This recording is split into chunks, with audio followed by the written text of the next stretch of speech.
have $1,000 from Cheesy Bob. Cheesy Bob says, I love Super Mario 64 and I want to see Portal 2. Make it happen. Cheesy Bob has a great point because we do have a Portal 2 incentive. This incentive is to see one person solo do a co-op run. And to hit that incentive, we need $200,000 by the end of Breath of the Wild. Right now we're sitting at about $53,000, so we're about a quarter of the way there. I believe we can hit this incentive. I really want to see this run, so let's make it happen.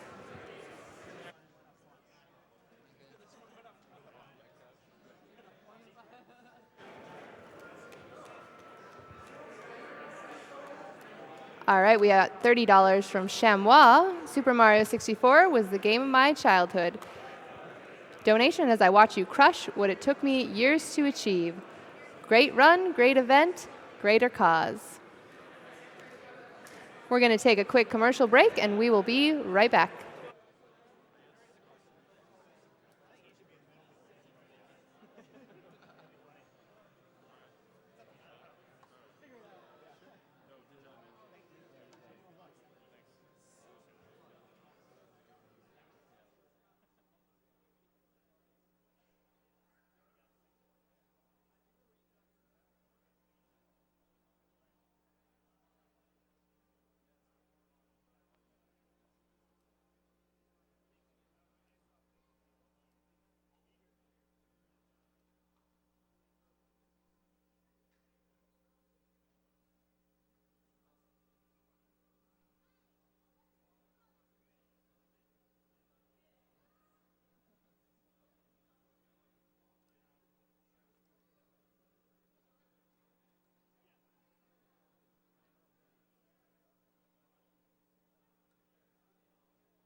And we're back. Welcome back to Summer Games Done Quick. Coming up next, we have Legend of Zelda Majora's Mask. That run's being done by TrevPerson, and I am super excited to see that being done. So make sure that you stick around. We're going to have another quick word for our sponsors here. Super Meat Boy Forever. It's a follow-up to the indie mega hit Super Meat Boy by Team Meat. It's coming in 2008 for Steam, consoles, and mobile devices. For updates, make sure to follow them on Twitter at @SuperMeatBoy. Also, their website is www.supermeatboy.com. I've played this game. It's a great platformer. Also, there's lots of great speedruns of the original Super Meat Boy, so make sure to check those out and look forward to Super Meat Boy Forever coming in 2018.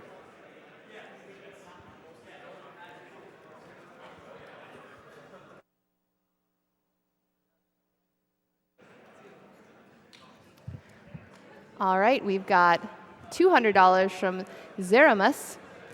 Says, been watching GDQs for a while now. Always donate as much as I can. Well, we appreciate that. Thank you. We've got $100 from Zero Kiwi. Brought my son to his first ever GDQ. $100 to get the Portal 2 run so he can stay up even later past his bedtime. Keep up the great work. That sounds wonderful.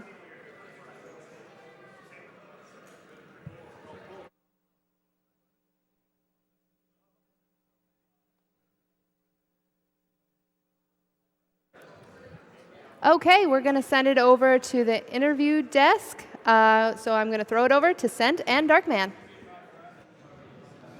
What's up, everyone? I'm Spike Vegeta. Welcome back to SGDQ 2017. Woo! All right, we just hit 1.4 million. All right, awesome.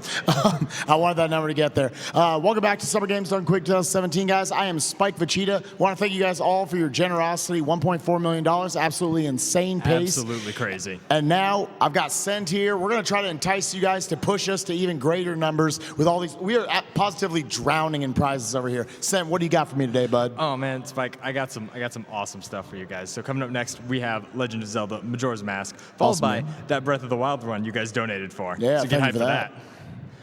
But for that Zelda block, we have a couple of really cool prizes. We have this nice little beanie here. Little Fox Nerdy Knits made it for us. You know, should fit heads of most sizes. Has a nice Triforce on it. Probably can't get it on Spike. I was about to say, unfortunately, I think beanies are cute. They just don't work on me for some reason. I wonder why. Is it the hair? I don't know. They're always just like bursting. Like, don't put them through that pain, dude. Maze Guy sent us in this Majora's Mask guide, as well as a copy of Majora's Mask. I mean, this is the original. There it is. Yeah, you know, original printing of the game. It's got the holographic front to it. Kind of has that old pseudo 3D effect going on. Got that gold card to it. Liking it. Yeah, no, I actually forgot the card looked like this, so I freak out every time I look at it. Yeah, like, they're super rare. Yeah, they're good. Fan Gamer sent us this awesome Majora's Mask themed shirt, and We're working on it. Okay, that was worth the wait right there. it's a pretty cool shirt, and If you love nightmare fuel on your T-shirts, I mean, there you go, right there. I certainly do. I still sometimes look up at the moon and go, nope, You go, no, not today. wait a minute. Not today. Sky Pirate Prince also sent us this really cool Legend of Zelda map that I gotta unfold. It's got a very rustic look and feel to it, to the point where I'm a little scared sometimes to open it. But I mean, that is awesome. yeah, definitely. That is of Hyrule right there. Yeah, that is of Hyrule. I believe Ocarina of Time era. But, yeah, you know. that looks like an Ocarina. I mean, I'm going off of like a sideways angle here, but I think that looks mostly like an Ocarina of Time setup. All right, looking pretty good. If it was Breath of the Wild, it'd be like it would cover like a wall. Yeah, no, I mean, we're using it as a backdrop. Right. Like. Dude, that actually sounds like a sick backdrop. Let's do that at some point. And it's even signed and numbered by the artist. So. Oh wow, nice. Nice little bonus you have there. You know, well, to talk about the elephant in the room, we also of course have this crazy awesome Bandai Namco. What are we prize actually pack. drowning in? Yeah. Oh, dude, we have so many things. We have a collector's edition of Tekken 7. Like I've been saying, you really can't find collector's editions of Tekken 7 anymore. It comes with a really cool statue of Kazuya doing a jump kick and Heihachi like grabbing him out of midair. All right, sick. It's super sick. Oh yeah, I'm seeing it back over here. Yo, y'all should donate for this. This is really good. We got a collector's edition of Little Nightmares. Comes with a little figurine of 6. Pretty cool game released recently. We have this Tekken 7 Hori stick. Oh, yeah. Yep, there it is. Yep, there it is. There it is. We got this Tekken 7 Hori stick right here. Really good stick, high quality parts. I mean, we got Senwa Denshi buttons, excellent joystick. I mean, just listen to that. Like, that is the sound of a crisp button right there. I love that. Not dropping any inputs on something that. I just realized is it has this little cover right here for your start button. So, you know, you don't accidentally press it. You know, you just cover that up. No accidental pause. Love it. Great feature. And then, hey, in addition to that, we have little something I got to take out of the case here. Yes, absolutely. This one's delicate. We got to be careful with this one. It's a little expensive, not going to lie. It might just be a little expensive because this is a Nile Black Swan watch. Retail value of about $4,000 MSRP. No big deal. Except, you know, we had a custom handmade engraving done on the back here for SGDQ 2017. It's pretty awesome.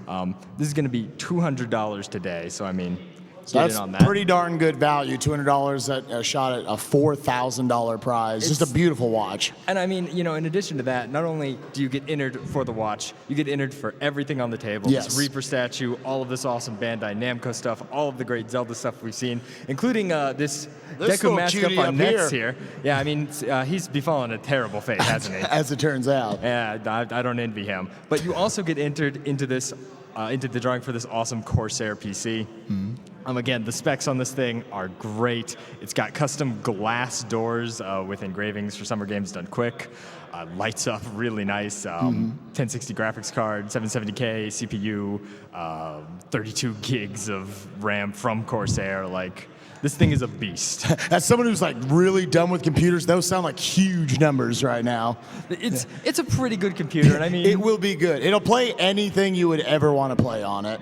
Yeah. So 150 cumulative throughout the marathon for this PC, 125 right now for the Bandai Namco pack, 200 for the Nile custom watch. And that is cumulative. That went back to last night, I believe. Mario Maker. From Mario Maker onward. From Mario Maker? The Mario Relay. Mario Relay. I was like, Mario Maker got slipped into the marathon somewhere. I might have been watching a little Mario Maker in the casual room last night. Oh, yeah. No, there's been a lot of it. I saw poo up there. Yeah. I also feel so bad. I love this like fusion of like one of our two of our last games we got up here. Oh, definitely. Unlikely combo.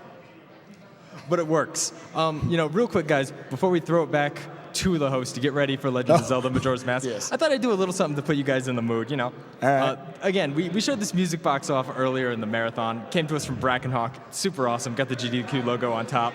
Yeah. But like I said before, I really love this thing. And she happened to include a little song from Majora's Mask. And I'd like to play it for y'all real quick. Can we hear it?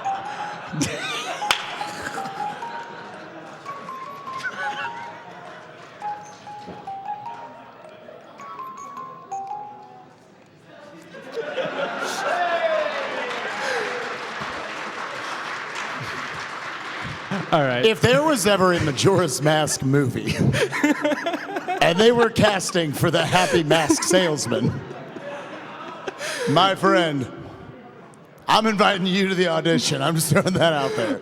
I'm glad to hear it. And, Spike, just as a general reminder, we do have one big incentive left in the marathon, don't we? Yeah, we've actually, I'm going to throw out like 2 big incentives that we want to build towards right now.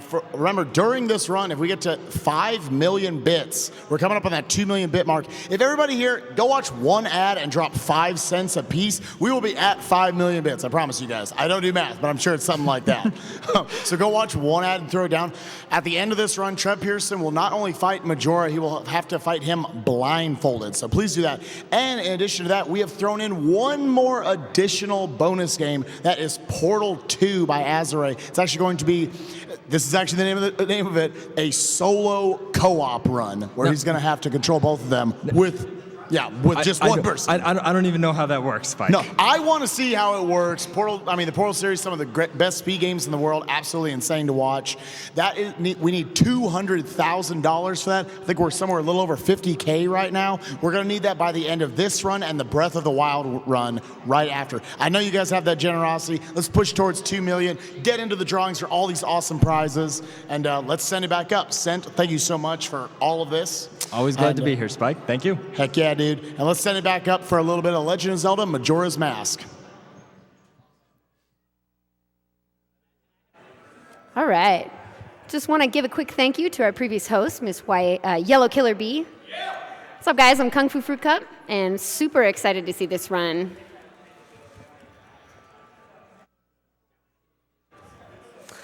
All righty. Let's throw in some more donations. For that Portal 2 support, we have $125 from, looks like Triz Epps.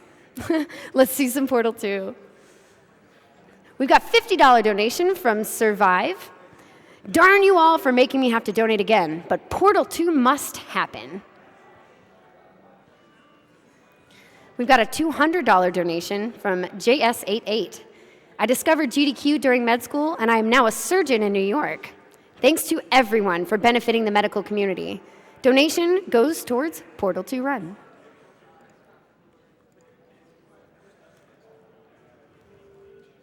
We've got a $100 donation from Mock.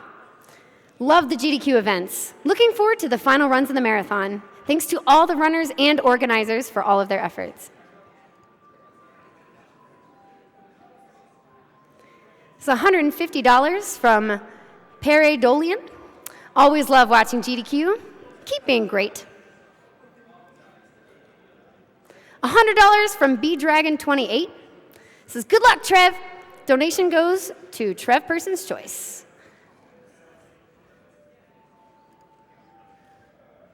We've got $200 from Onmar in memory of my grandfather who passed away a month ago.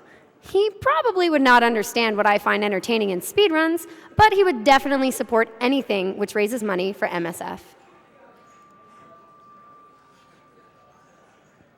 We've got a $10 donation from Zindaris. Come on, Portal 2! There's more people watching this stream right now than dollars needed to make it happen. I agree, guys. Let's make this happen.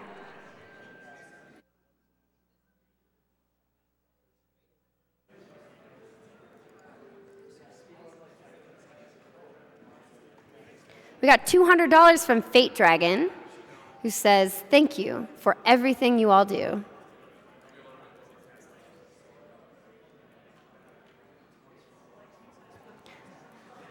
We've got $150 from Anonymous.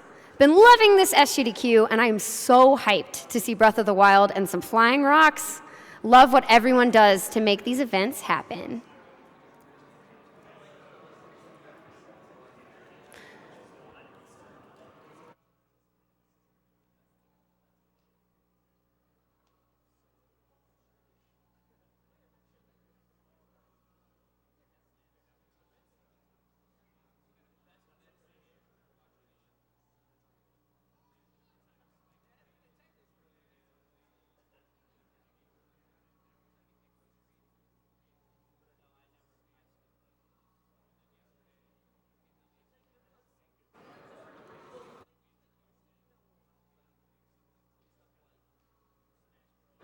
All right, let's get started with the Majora's Mask run.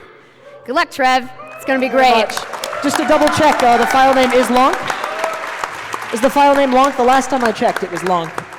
I just want to double check, make sure we're not picking the wrong file name. All right. File name is Lonk. All right, here we go then. We ready to start? All right. 3, 2, 1, go. Woo! Let's go, buddy. Good luck. You got this. We got this, we got this. All right, so this is Legend of Zelda Majora's Mask, originally for the N64. I'm going to be playing on Wii Virtual Console for this run. Saves a good deal of time on loads and is a lot less lag. The N64 original actually has a lot of lag in almost every area of the game. Really, I don't know. So we have a short intro here. The story of this game, the way it starts out, is Link is on a journey. He's actually still in Hyrule at the beginning of the game. He's looking for his friend. It's implied to be Navi, the partner character from Legend of Zelda Ocarina of Time, who left at the end of the game. So it's implied we're looking for Navi in the Lost Woods, and during that time, we are going to encounter a certain someone who forces our quest to Termina. So really quick, this is the all-mask category of the game, so it's going to be a little bit different. If you're used to an any % run of this game, we need to get all 24 masks on the mask sub-screen. Like what's really going to set this run apart from maybe other games, and even just the any % category of this game, is that the 3-day system within this game is going to come into play quite often. There are a lot of events, a lot of masks that can only be obtained at certain times of day, certain like either day, night, or even specific hours during the day or night. So the way this is routed, I need to play very well in order to make all those events. Yeah, decent amount of in-game time management in this run, for sure. Mm-hmm. All right. So we have just been ambushed by this mysterious figure and his 2 fairies. We're going to learn that this is Skull Kid, and the 2 fairies are actually Tattle and Tail. Little pun there, Tattle Tail. All right. Very, very cutscene heavy for the first like 25 minutes of the run, for sure. Yep. We're going to be stuck in cutscenes for like the first 20 minutes. There's definitely still quite a bit to talk about, and there's a couple big cutscene skips towards the beginning of the run, so those are going to be important. But as we're going to find out, we're actually going to be locked out of the majority of the items in the game pretty early on due to another upcoming cutscene, but we'll get to that when we get to that. So I'm actually, about another 30 seconds, I'm going to gain control, and what you're going to see me do is... dreaded logs. Dreaded logs, the hardest bit of movement in the game. So what you're going to see is I'm actually, if you're familiar with OOT runs, you're probably aware that backwalking in the N64 Zeldas is significantly faster than pretty much most other standard forms of movement. This game does have a mask that we'll get fairly early on, which will speed up movement significantly. But as far as in my human form, without any items, we're going to be doing a little bit of backwalking here. Rolling is also fast. Yes, rolling is cyclical. It actually has a similar top speed to backwalking, but it has to accelerate and decelerate. So I'm going to set up an angle, backwalk, and then do a couple jumps, and then we're going to have control taken away from us right away again for some more cutscenes. So you get to play for 10 seconds and then another like 3 minutes of cutscenes. Yep. So while we're falling in here, we actually have a little bit time for one donation real quick. Alrighty, we've got a $200 donation from Xanatan. First donation, long time watcher. Really do love this event. Majora's Mask, hype!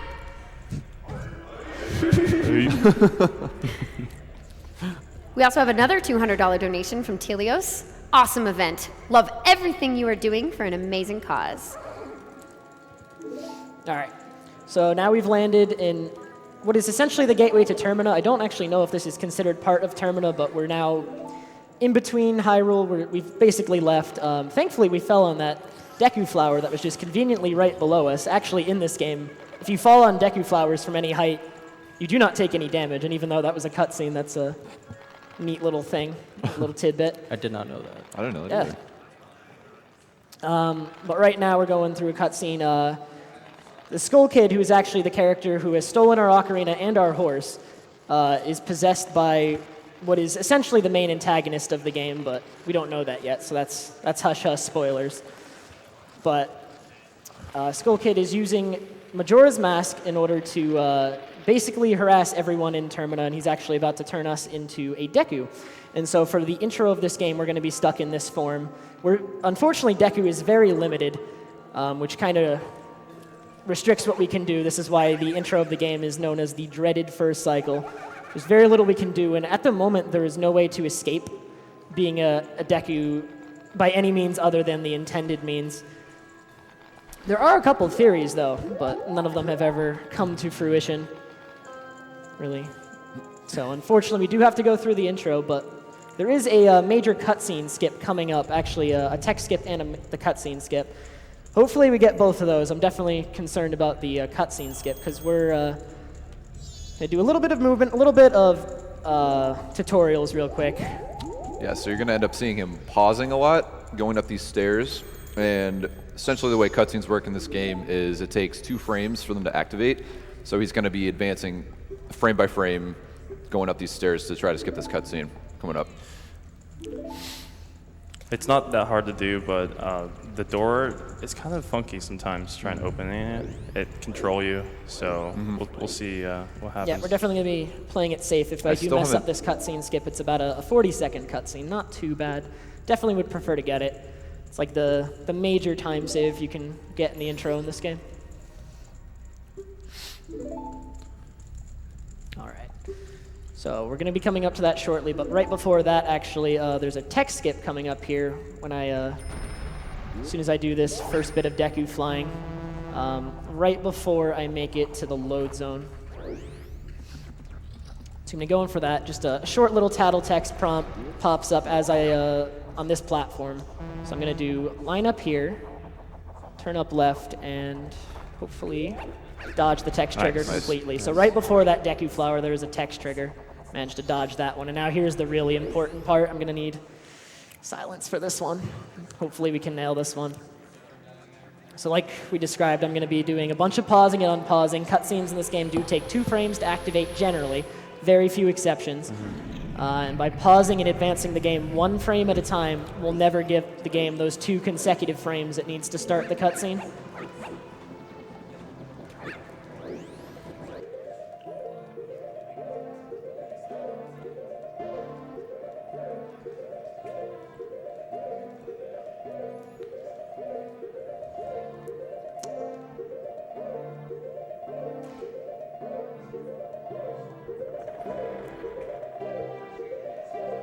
Oh, that was pretty good. 46. 46 is good. All right, that was pretty good. Didn't even get a door troll. The little thing that can happen there is as you hit the door, it actually pushes you back and forces you to buffer even more. So that was pretty fast overall. I still haven't found a consistent way to not get that to happen. Yeah, it's little very tricky. specific. You have to hit the door in a specific position. It's all about your timing, Yeah, you rolling can- up the and stairs. angle, yeah. You can open the left or right side of that door. Either way it works, but yeah, you have to do hold a different direction if you're opening the other door.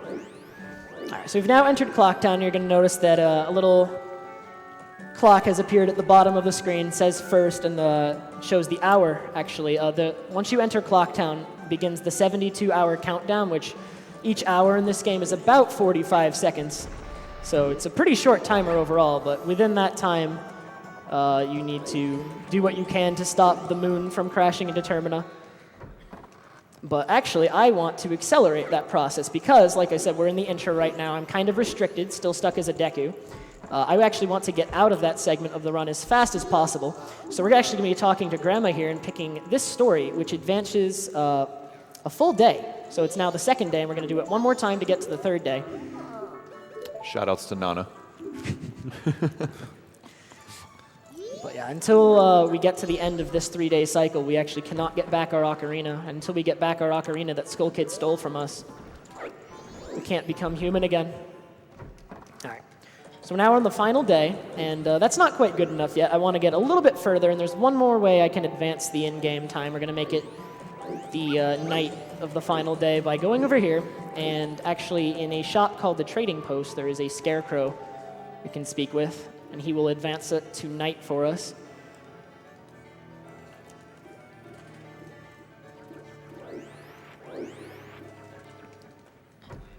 So we're going to dance with him, dance the day away. And actually on the English version, not on the Japanese version, but on the English version, he would also offer to teach us the inverted Song of Time and the Song of Double Time, which are just two more songs that we'll be using actually both in this run. Fair amount to manipulate time. In-game time management is going to be crucial to this run. Okay. So that's as far as I can advance the in-game time. So now the clock tower door, which we need to go to, doesn't open until midnight, and unfortunately there's no way for me to get into it early. But there is a way to make effective use of this time. There's a few things I can do.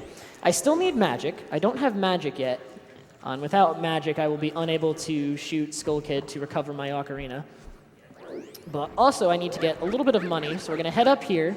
This door is open on the third night, actually. This is Anju's room, and we're going to be back here later in the run. But we can quickly steal a bit of her money. It's okay. When we go back in time, she'll get it back anyway. We're going to make much more effective use of it. All right. And then while we're here, we're also going to stop by and get this stray fairy, which will come into play shortly. And then actually, something you can do is you're intended to be stuck in Clocktown, like this is the tutorial segment of the game. But if you set up a backwalk angle like this, you can just backwalk right past that guard who's trying to stop you and enter Termina Field early. And the only reason I'm doing this is so that I can enter North Clocktown from Termina Field, because there's an intro cutscene that introduces the area, each segment of Clocktown. And by entering from Termina Field, it does not play. So we save a few seconds there, about 7. Yeah, and there's no enemies out there. There's nothing. You can grab rupees and Yep, the any spin percent around. category goes into Termina Field just to grab money, but this category needs a lot more money, so we're not going to risk heading into Termina Field quite yet. You could end up going into that into Termina to get rupees, but if you don't have 99, then it's not good for this category. Yeah. We need every rupee we can get. Yeah, the rupee count is very exact in this run. You need all 99, and you have to manage it later as well. You need to grab as many as you can. Yeah, we need to eventually get 200 rupees into the bank for a trick very late into the run, but that's what gets us the adult's wallet. We are actually going to need the fully upgraded wallet in this run for a mask we get towards the end. But as for what's happening right now, the stray fairy I collected earlier was actually a piece of the Great Fairy in this fairy fountain. Not just us, but Skull Kid has actually been harassing all of the denizens of Termina and Clocktown, and so a lot of people have something wrong, something we need to do to help them in order to right what Skull Kid did. And for all the great fairies, just so that they cannot aid us, Skull Kid actually shattered them. So that one only takes 1, and we will actually not be helping the other great fairies throughout Termina, but they all actually have 15 stray fairies that you need to collect. So we're going to deposit all the money we have here. One neat aspect of the bank here is that when we end up going back in time, which we will shortly be gaining the ability to do, The bank somehow manages to keep our money across time travel, or across time. All right. So now we're gonna. This is a very important trick. I'm gonna push this door open right here. If I set up my angle just right, the door might not be open enough, or maybe it's too far. Let's see here. Can try with the other door. Oh, there it is. Fell right out of bounds. But fortunately, you can just head over here to the water, and you might be asking what was the point of that, and there was absolutely no point. Unfortunately, Little trickster. we've done everything we can do in first cycle, so until the clock tower door opens at midnight, there's nothing we can do, so I thought we'd just have a little bit of fun with that clip there. It's a neat little clip. Actually used to be part of an old All Masks route, but Is there a way for you to void there? Yeah, if you just fall all the way, Yeah, you'll if you just void. fall down. But I used the water to get back up. All right, so we have like another hour before midnight, so can definitely fill that with a few donations. Sounds good. We've got $200 from Anonymous, donating for an amazing event. Majora's Mask was my first 3D Zelda game, and I'm excited to watch it get beaten quickly. Donating to the Portal Run, and because the watch totally has my name on it. We got a $500 donation from Enam. That's awesome. Wow.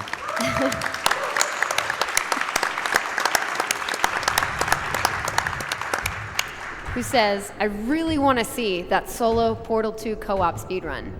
Just how, though? SGDQ crowd, don't let us down. Let's hit that 200K.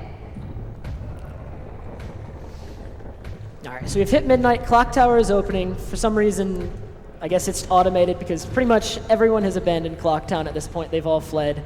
The moon is very close to falling at this point. It's basically right overhead, so Clock Town is basically empty at this point in the run. But we're still here. We're going to go confront Skull Kid, get back our ocarina, and we don't know where our horse is yet, but we're going to be getting to that later. But from here, got a short cutscene, and then thanks to the magic we obtained from the Great Fairy, we'll be able to hit him real quick, get our ocarina back, and hopefully return to our human form at some point.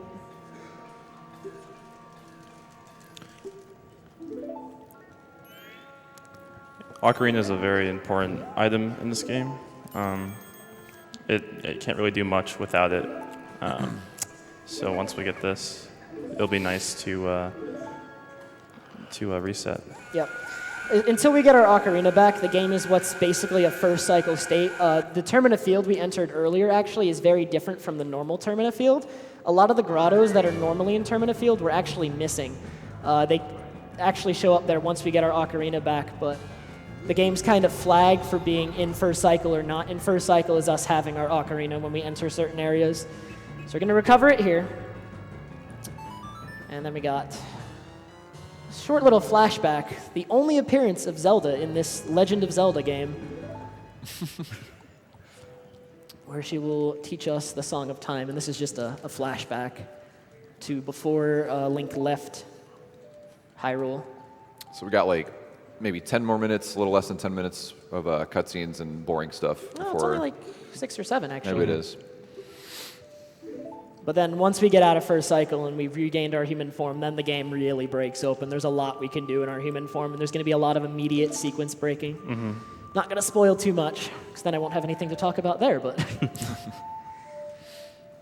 So we'll be getting the Song of Time back. In Ocarina of Time, this song only has a few uses. It opens the door of time, which you generally need to do in a casual playthrough to beat the game, but it also... Oh, and it moves a couple of Song of Time blocks, too, throughout the game. In this game, Song of Time will allow us to return to the beginning of the first day. So it is our way to stop the moon from falling. We don't have the means to stop it right now. We actually need to... We'll be learning how to stop it later on, actually. We do not know yet, but at the moment, we're very close to the moon crashing. When the moon crashes, it's essentially a game over. It loads your last save. And we're not ready to stop it yet, so in order to prevent that, we're going to be playing Song of Time right here. And then actually, there's a cutscene skip coming up. When you first play Song of Time in this game, there is a short cutscene, about a minute long, that recounts like everything that's happened to you thus far. If I could play the song. But by resetting the Wii, the game saves as soon as I confirm this text box, we're just going to play it safe, double check that I saved. Hey, you don't want to save too. Reset and save that cutscene and then load up our save. And that skips the cutscene. All right. So that's the end of first cycle. We have one more cutscene. We're still at Deku, so we need to figure out how to fix that.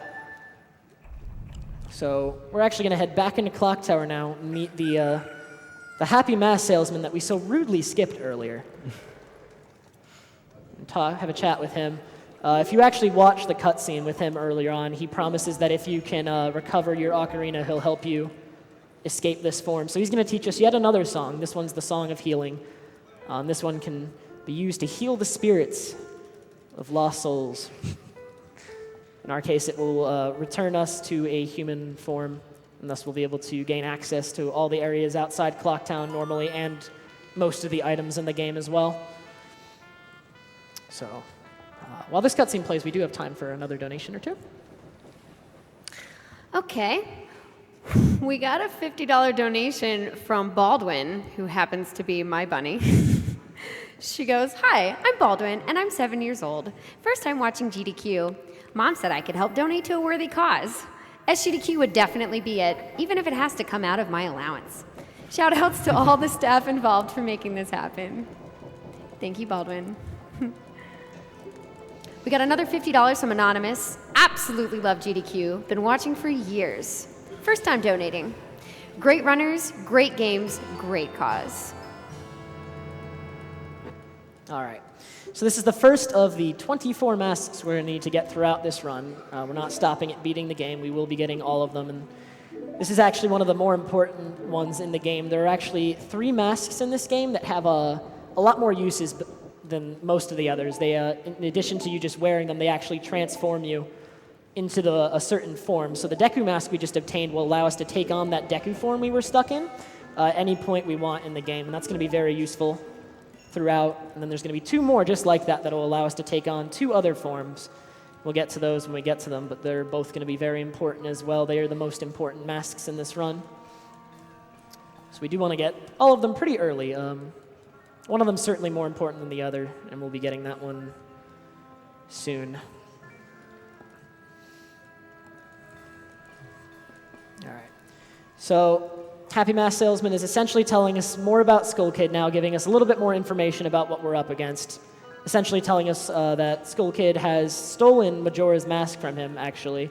We will not see the cutscene that recounts that, but Skull Kid did encounter Happy Mask Salesman in Lost Woods, stole Majora's mask, and the mask is supposedly cursed. It contains an evil spirit with great magical power, and has taken control of Skull Kid and forcing him to do all these terrible deeds. So that will be our true adversary throughout the run that we eventually want to work up to stopping. But this cutscene is just about over now, so we've so all the boring stuff out of the way. Survived the intro. And so now, I'm going to do a few things, and then we're going to head over to the bomb shop. And bombs have many uses in speedruns of this game. You'll find out pretty much as soon as I get them. All right.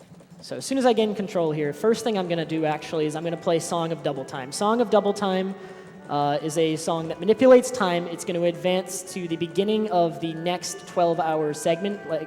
So each day is divided into a day and a night. For this segment, I'm actually going to make it night immediately. And that's because we're working towards something called the alien segment, the ghost segment, whatever you want to call it. There is a side quest in this game at Romani Ranch where there are a bunch of, I call them aliens, attacking the barn and stealing the cows. And we want to work up towards that pretty much immediately. So we're going to make it night so that it starts advancing towards that event. And from this point on, I am on a timer.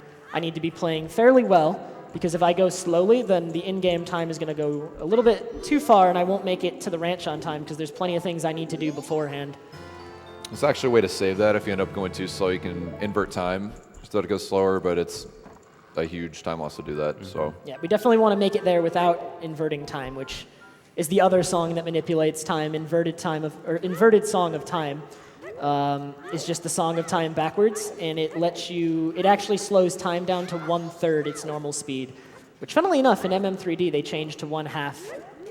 So not quite as powerful, but in this game, it's 1/3, so it will triple my time, but I'll be losing time if I have to use it. I really don't want to have to use it, because the way it's routed, it works out perfectly if you play well. It's going to be really important for Trev here to have good movement, and he's going to be black walking and rolling, trying not to lose any in-game time, unnecessary in-game time. Yeah. So what I just did there is we quickly talked to Anju with Cafe's mask on. Cafe is Anju's boyfriend, I guess. They're actually set to be wed, and mysteriously Cafe has disappeared. So for some reason, Cafe's mom has a mask of her son's face, and is tasked me with going around and looking for him with it. But we're going to talk to her, and that sets a meeting at midnight that we actually need to be present for. So that's going to be another in-game time event we want to be there for, but it's actually pretty lenient since it's actually from midnight until the day. So we'll be getting there around 2-ish. Fashionably late. Pretty interesting trick coming up here. He's going to be basically hovering over into this area where in South Clocktown there's an owl, but this owl is not the exact same owl as the one in South Clocktown. So essentially what he's doing here is he's going to bomb hover his way up and then hit this owl, and what that does is it allows you to warp to different areas in the game without actually being there. Yeah, this owl was just placed here to look like you're looking at the South Clocktown owl, but it's actually an entirely separate owl, and it has pretty unique properties, which we'll be exploiting as soon as I get the Song of Soaring. Now we're going to withdraw 60 rupees so I can get more bomb chews, and then we're going to be heading to one of the harder tricks in the run. It's harder in other categories, but this category actually has the luxury of having extra bomb chews, making it a little bit easier. But actually, what I'm going to do here is, these bomb chews cost 40 rupees each, but if I mash fast enough, actually, the game only checks your current rupee count when you buy something, so by mashing fast enough, I managed to just buy 80 rupees worth of bomb chews with only 69 rupees. Just by, like, my rupee counter depletes 1 per frame, and so just by mashing fast enough, it hadn't yet depleted underneath 40. So I was able to buy an extra set of chews for less money, and that's important because I need the rest of the money in the bank. Nice. So this trick right here, it's the only one you're going to see in the run, actually. This is a hyper-extended super slide. By rolling into the bomb, and then at a certain time, so that I get a recoil, I can then preserve the speed. And right here, I'm going to need to concentrate on this one.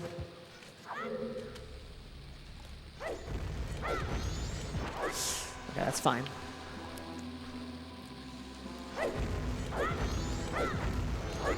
Nice. Okay, good. Okay.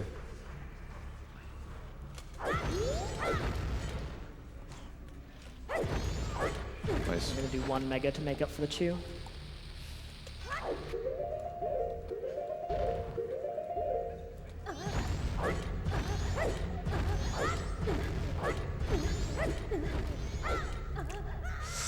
That's really bad.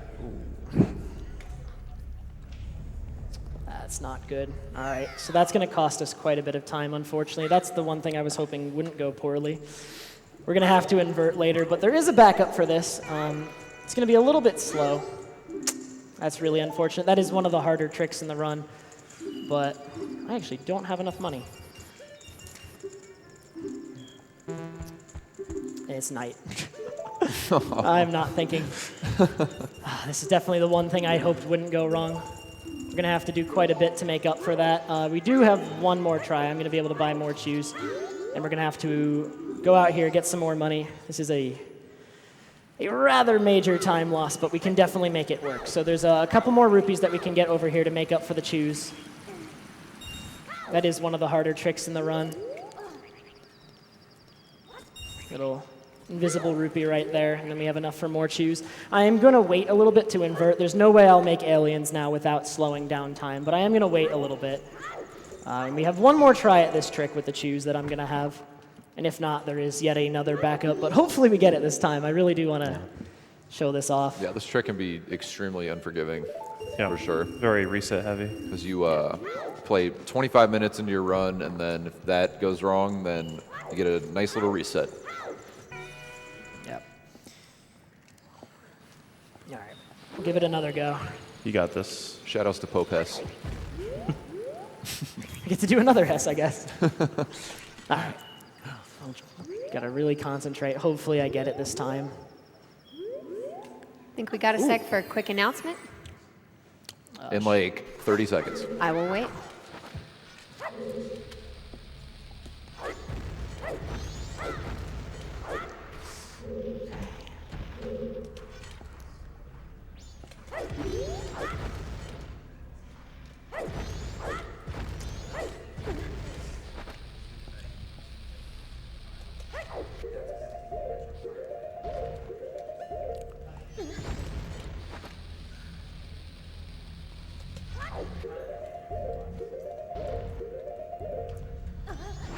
Nice. All right, we're in. Nice, man. Thank you.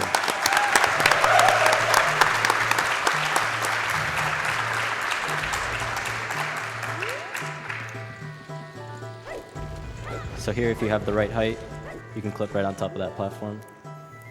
And jump up here. That previous segment's really scary because if you don't get enough distance, you just fall out and void. So, yeah, All right. that was Yeah, good. You can definitely go ahead with that announcement now. We're going to have a brief cutscene where we learn a song. So Yeah, no problem. Good work. Guys, not only are we over halfway toward getting Portal 2 in for the bonus game, guys, remember, this is an awesome Portal 2 one solo co-op run. So one person doing co-op. It's going to be awesome. So we're over halfway there, but we've also hit our 2 million bit mark. 2 million bits. Okay. So guys, remember, if you've got those bits, feel free to cheer them. We can get that blindfolded Majora fight in for this run. That would be awesome. all right. So now we're learning the Sonata of Awakening. This song will be used to enter Woodfall, generally the first temple that people will encounter in this game. The whole story with this is that the monkey has actually been tied up because he is accused of kidnapping the Deku princess who has gone missing and is actually being held in Woodfall Temple. So the monkey has the song that will let us get in order to rescue her and clear his name. And now I think I'm going to probably play the Song of Inverted Time. Failing that alternate exit. Oh, we didn't even explain that because I was more focused on getting it. When I was in that grotto doing all that hovering to get out of bounds and whatnot, I was actually, all the grottos in this game are on the same map. So if you manage to get out of bounds for one, you can actually hover into others. So what I did was I went into a grotto that was in Termina Field, but there's grottos in Deku Palace, and by hovering to them, I'm able to get to Deku Palace pretty quickly. A little jump up here, Nice. a little scary. And I'll play Inverted Song of Time right here. Need to have enough time to do quite a few things still, but with the Inverted Song of Time, we should be able to make it.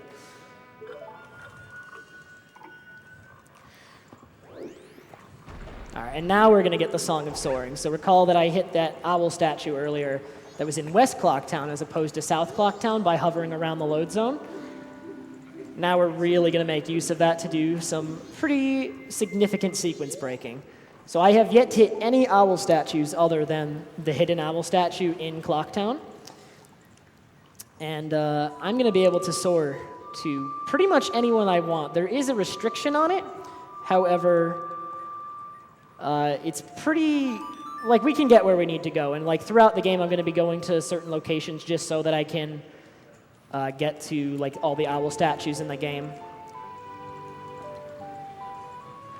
So immediately, now that we have Song of Soaring, I'm going to pause and put my map cursor on Deku Palace and then play Song of Soaring. And with Hidden Owl active, where Song of Soaring will bring me, it corresponds to where I put my map point. So Deku Palace actually corresponds to Mountain Village. So without ever having been to Mountain Village, without ever hitting the owl, I can soar there. And that's going to be used extensively throughout this run. All right, so we're going to grab a quick bomb drop there, and then do a super slide, hopefully. Nice. Very nice.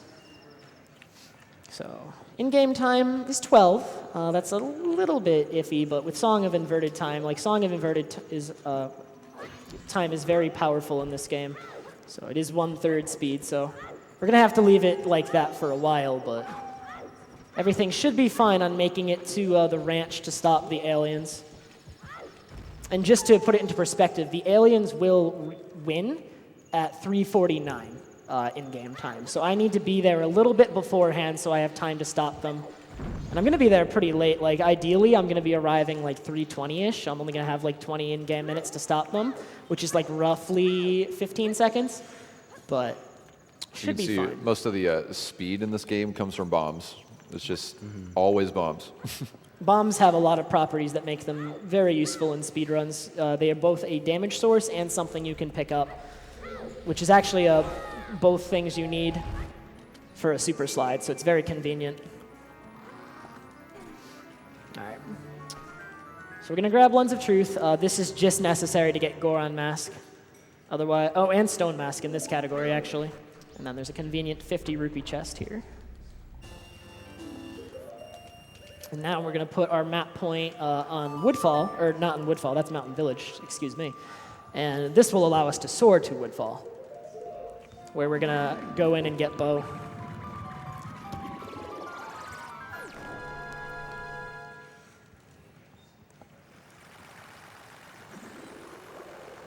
Another thing about the Hidden Owl Index Warp is if you hit any of the owls that haven't already been activated, it cancels out the trick. So you want to definitely try to avoid that.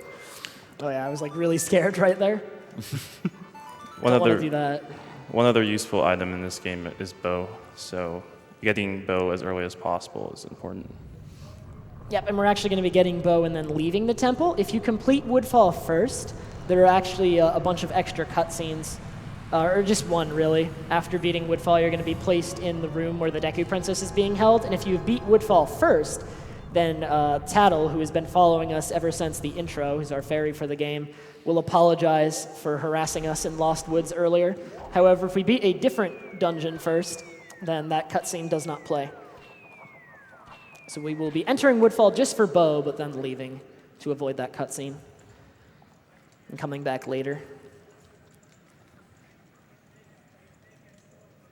All right.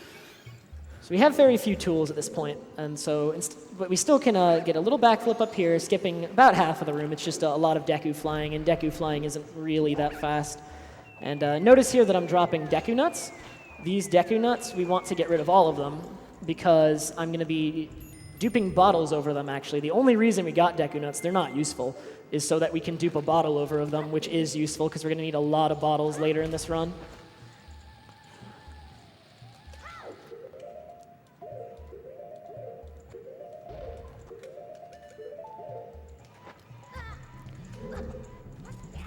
Nice.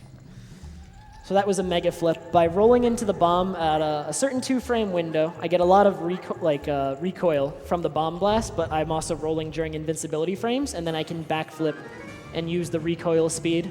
This might actually be the most difficult fight in the entire run. It was a tough one. Just touch and go there for a sec.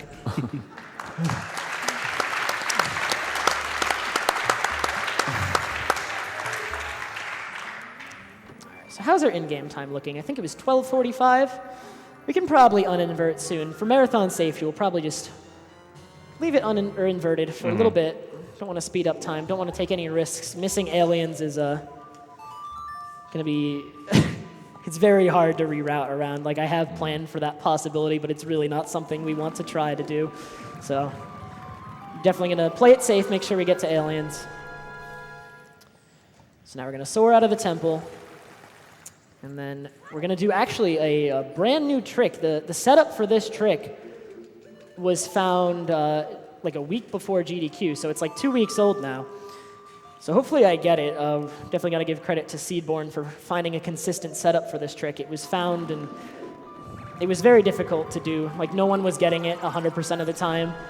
It was originally found by Yumius, and then Gigoppler and Imbued found the current method, and Seedborn perfected it. So between the 4 of them, hopefully we'll get this fairly quickly here.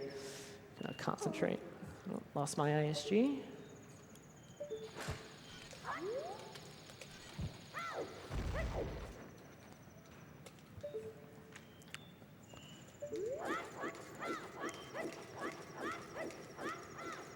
Nice. Nice.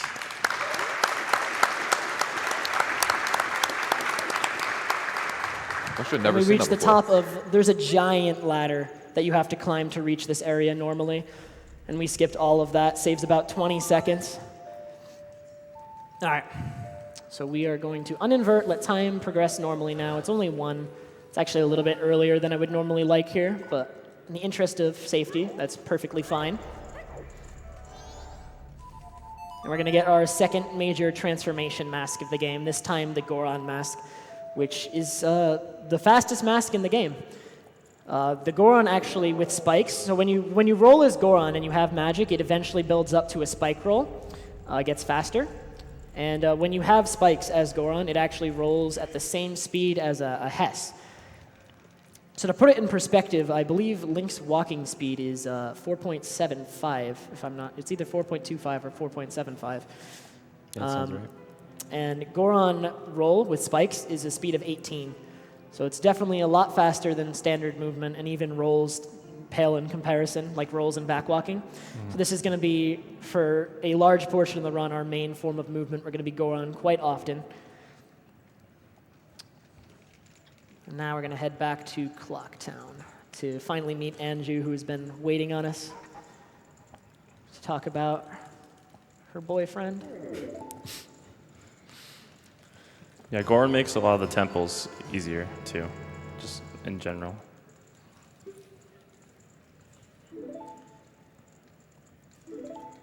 So really quick, we're going to equip Deku Goron, set the map point here, and then I'm actually going to put on Deku before putting on Goron. When you put on a mask for the first time, there's a short little cutscene that plays, but that cutscene only plays if you're putting on that mask from human. So by putting on Deku and then Goron, I can skip the cutscene, and from now on, that cutscene won't play. It's only the first time you put on a mask that cutscene tries to play. So from now on, don't have to worry about that. So back at Clocktown, just to do a little bit of wrap-up before going and saving the ranch. We're going to grab one mask we're going to need at the ranch, actually. And this mask is useful for getting another mask. This is the Bremen mask. So we definitely want to get that before we head to the ranch. This is just a convenient time to pick it up. He's only here at night. And last time we were in Clocktown, we could have sidetracked for it. However, with Goron, we can get there a little bit faster. So. All right, and right now, the inn is actually closed. It closes at 8:30, so we need to enter through the top door, which is always open. And then we will meet Anju. If we had the room key, we could actually open up the inn past the hours at which it's open, or closed, I mean, but you can only get the room key during a very specific set of hours during the day, and we advance time directly to night, setting up for the alien segment of the run. So we've met with Anju. We've agreed to mail this letter, hoping that it gets to Cafe, since she is looking for him. And like during this Anju and Cafe side quest that we're going through right now is one of the longest side quests in the run. There's going to be quite a bit that goes into it, and events for it take place on every in-game day. So throughout the run, as I'm going around doing other things, we're going to be making numerous stops back at Clocktown just to keep advancing that side quest. All with the ultimate goal of eventually getting a mask from it. All right. So my in-game time is good. It is early, but as far as a marathon is concerned, this is very safe. We're going to get one more mask before we head to the ranch.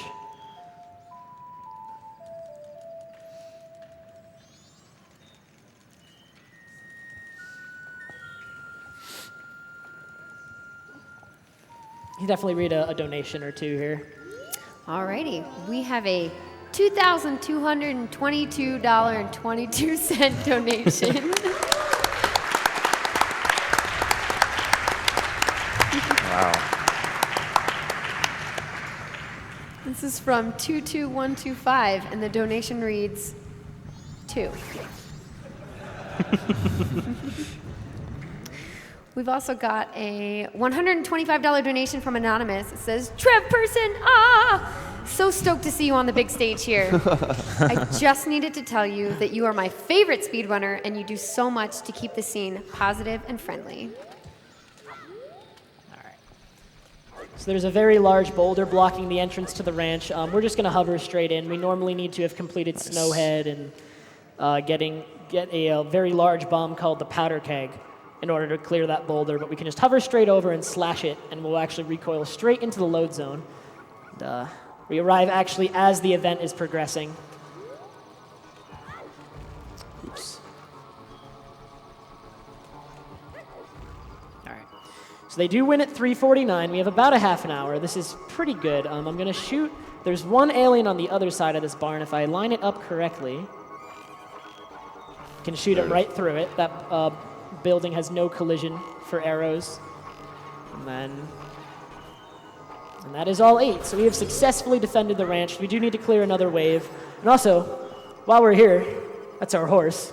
The game has to stop and tell us.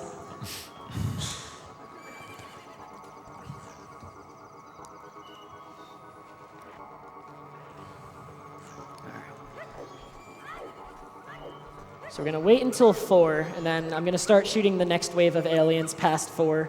I didn't miss any, right? No, we're good.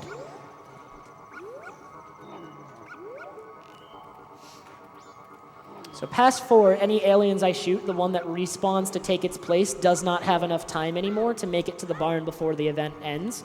So now that it's past 4, we can shoot this one last wave. And once I've gotten all 8, so that's 4...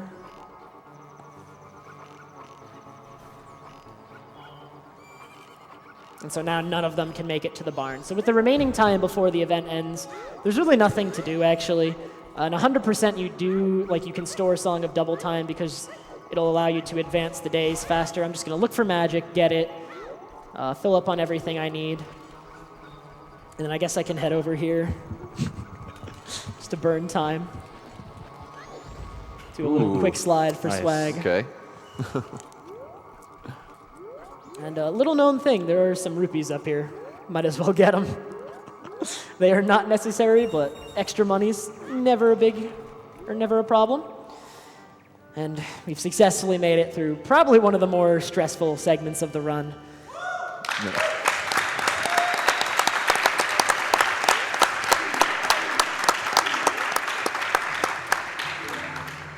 All right, so I'm going to focus on doing this if you guys want to explain it. Go for it.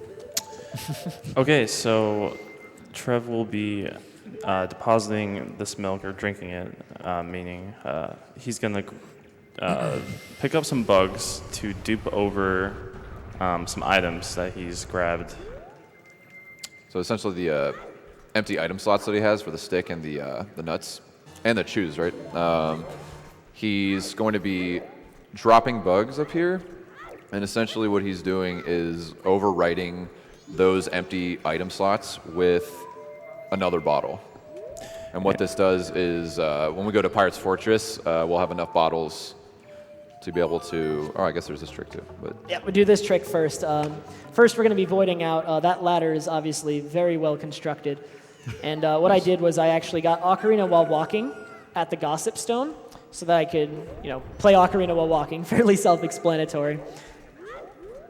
And what I did there is actually called a day reset, which the Song of Double Time should have brought me. I was on first night, so Song of Double Time should have brought me to second day. However, by using the Song of Double Time right as I voided out, it brought me to day properly. Like Song of Double Time from night should bring me to day, but it actually skipped the part of whatever is happening there in the code to bring me to the second day. So it actually just made it day again, but without actually incrementing the day by 1. So it's still first day, and the good advantage of this is that aliens have still been defeated. Even though technically aliens happened first night and haven't happened yet, they're still flagged as defeated, so I'm going to be able to go straight. There's an event that follows the alien segment that allows me to get a mask, and Song of Time there to get back to first day would not allow me to do that, but this way, aliens are still flagged as defeated, and I can still do that. And the big reason we want it to be first day again is so that I can get a Pona song, which is only available on this day. Oh my god. All right, 24. Nice. Pretty good.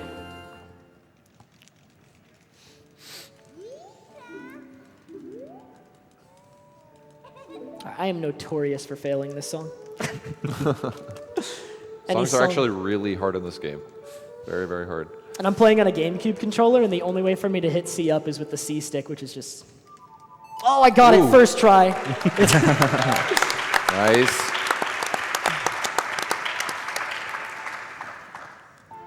All right, so now we got a bit of complicated stuff, or like a lot of stuff is going to be happening in a short period. So you can go ahead and explain that. So similar to what he did previous to that little race, he's going to be dropping the bugs and picking them back up so he can dupe over the items that are empty. It's kind of interesting looking. So he's going to be doing time stop and playing song on double time, which advances the time. So while that's playing, he can dupe and advance time. He needs to do this 3 more times. Forgot to pull Ocarina. Yeah, so he needs to pull Ocarina to reset that. So right now we're trying to advance to night of the second day, I think. And one of my practice runs, I actually soft-locked at a Gossip Stone doing this, so we got to be very careful. The only reason it happens is if I'm just too fast. If you get time stop as soon as you target a Gossip Stone, then it actually... Don't want to be too fast. You get locked in the Ocarina cutscene and you can't escape it. Definitely don't want that to happen. So we're being very careful to go slower intentionally. Nice. Okay. So we've duped over Sticks, Chews, and Deku Nuts. They all have bottles on their item slots now. We need 4 bottles, and that's going to be useful for getting New Wave Bossa Nova later. There are going to be 4 eggs in Pirate's Fortress, and we need 4 bottles for them. And don't blink here, you're going to miss this. I'm going to get Ocarina while walking again. Nice. Talk to Cremia, which stores it. I talk to her, it comes up, I mash it, hit it, nice. And we've now skipped the cutscene for Cremia.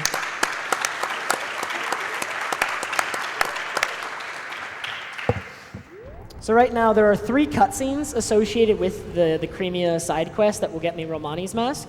We've skipped the first cutscene. We can actually skip the second cutscene as well, and that will be coming up. But since we gained control in between, we're going to come over here. Ooh, hopefully, look at all those lemons. They cooperate with us. These guys are a little bit of RNG. There are 10 of them I need to go around and collect, and these guys never cooperate with me. Sometimes they like to hide behind the fences. Yeah, you can lose a lot of time if like one gets behind the fence and you can't see it. Look at this guy, roaming over to the corner. That's like the worst position he could be in. And the best part is if he He's lets going go further. of B, then Look at this guy. everyone disperses and we have to do it all over again. All right, there's the last 4. Yeah, this is not very good luck. Oh, no, he's wandering away.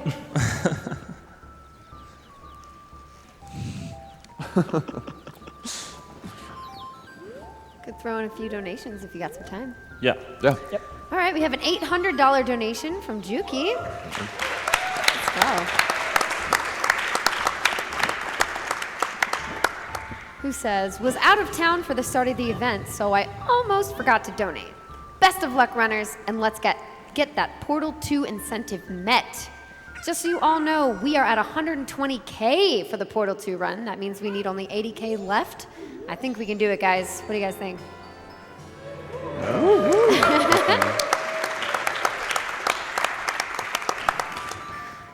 All right, so we just got the bunny hood, which I know many people who've played this game casually always come into my stream. It's like, oh, the bunny hood, you're going to be using that a ton. It makes you run faster, right? It actually it does double Link's move speed.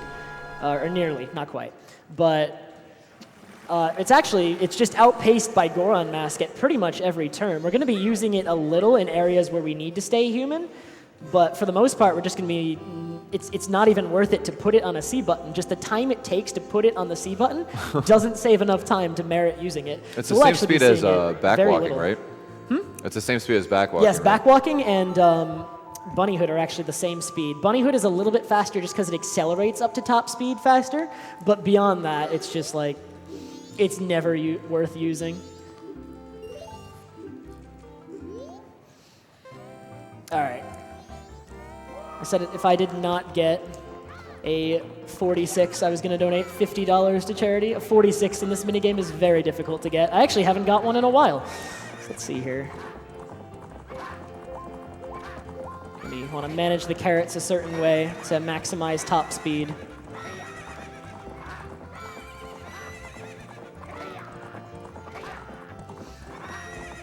Specifically, we're going to actually use one here while they're recharging, just because going over the fence preserves carrot speed for a little bit longer. And then we get to recharge. Ooh, that was bad. This might not be a 46. Uh-oh. Oh, that's definitely not a 46. Come on.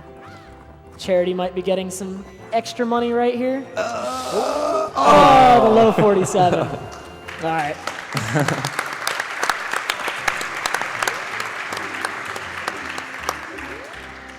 So that nets us yet another mask.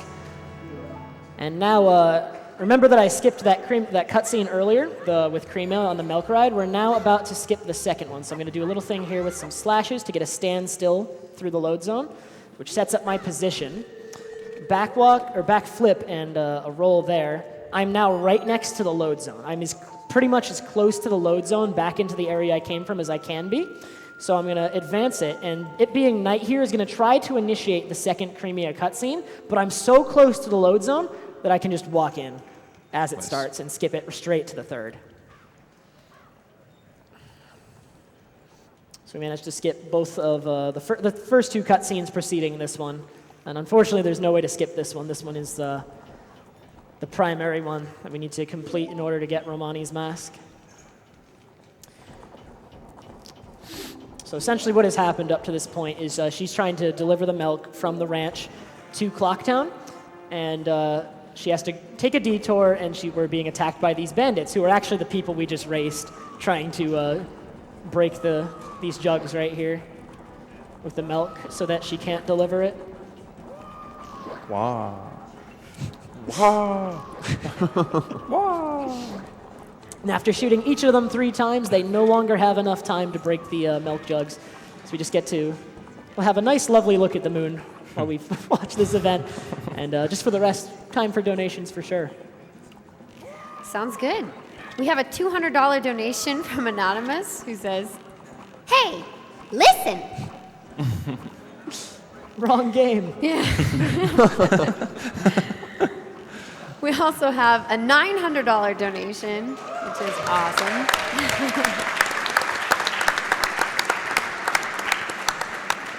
This is from Eater of Fromage, who says, "What a week. This has been an incredible GDQ with some of my favorite runs ever, especially near Auto Tomato, Ooh Banana, and the unforgettable I Am Bread. Majora's Mask was my first Legend of Zelda game, and so I couldn't ask for a better Saturday. Thanks to everyone who makes GDQ happen, including the organizers, the crew, the announcers, the runners, the donors, and of course, Doctors Without Borders. Good luck on the rest of the marathon. Yeah!" All right. So as long as one of those milk jugs makes it to the end there with the cutscene, we do get Romani's mask, and that's going to be used later on exactly once. Its main use is allowing you to get into the milk bar. And so now that we're back at Clocktown, we do have yet another step in the Anjuin Cafe quest coming up. We need to come here. He got the letter, so this is opened up, and we can actually see up right through the wall and target him through it, just saving a little bit of movement going around. And so this is actually Cafe. So this is Anju's boyfriend. They were to be wed, but Skull Kid actually turned him into a child, or at least put him in the body of a child, so he's been hiding out of shame. And he's too embarrassed to face Anju, so. And at the same time, beyond that, a mask that typically Of course, in Majora's Mask, the denizens of Clocktown exchange masks on their wedding day, and his was stolen. So 2 reasons that he is not ready to go face Anju yet, but we'll be working on that over the course of the run. So now that we've got we've got the pendant from him, he asked us to deliver that to Anju, so we're actually going to go do that right away. We're going to make it actually just in time for the inn to close. It closes at 8:30, and it's 8:15 now, and the benefit of that is Anju is actually walking to the door to close it, so we just meet her right here.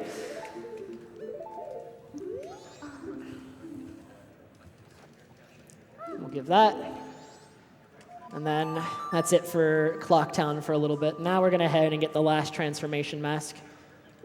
We're actually going to be coming up to the first dungeon we're going to complete too. But not after we get the song necessary to enter it.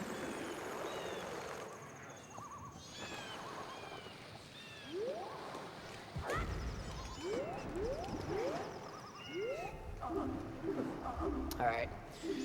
So, Macau here is not feeling too good.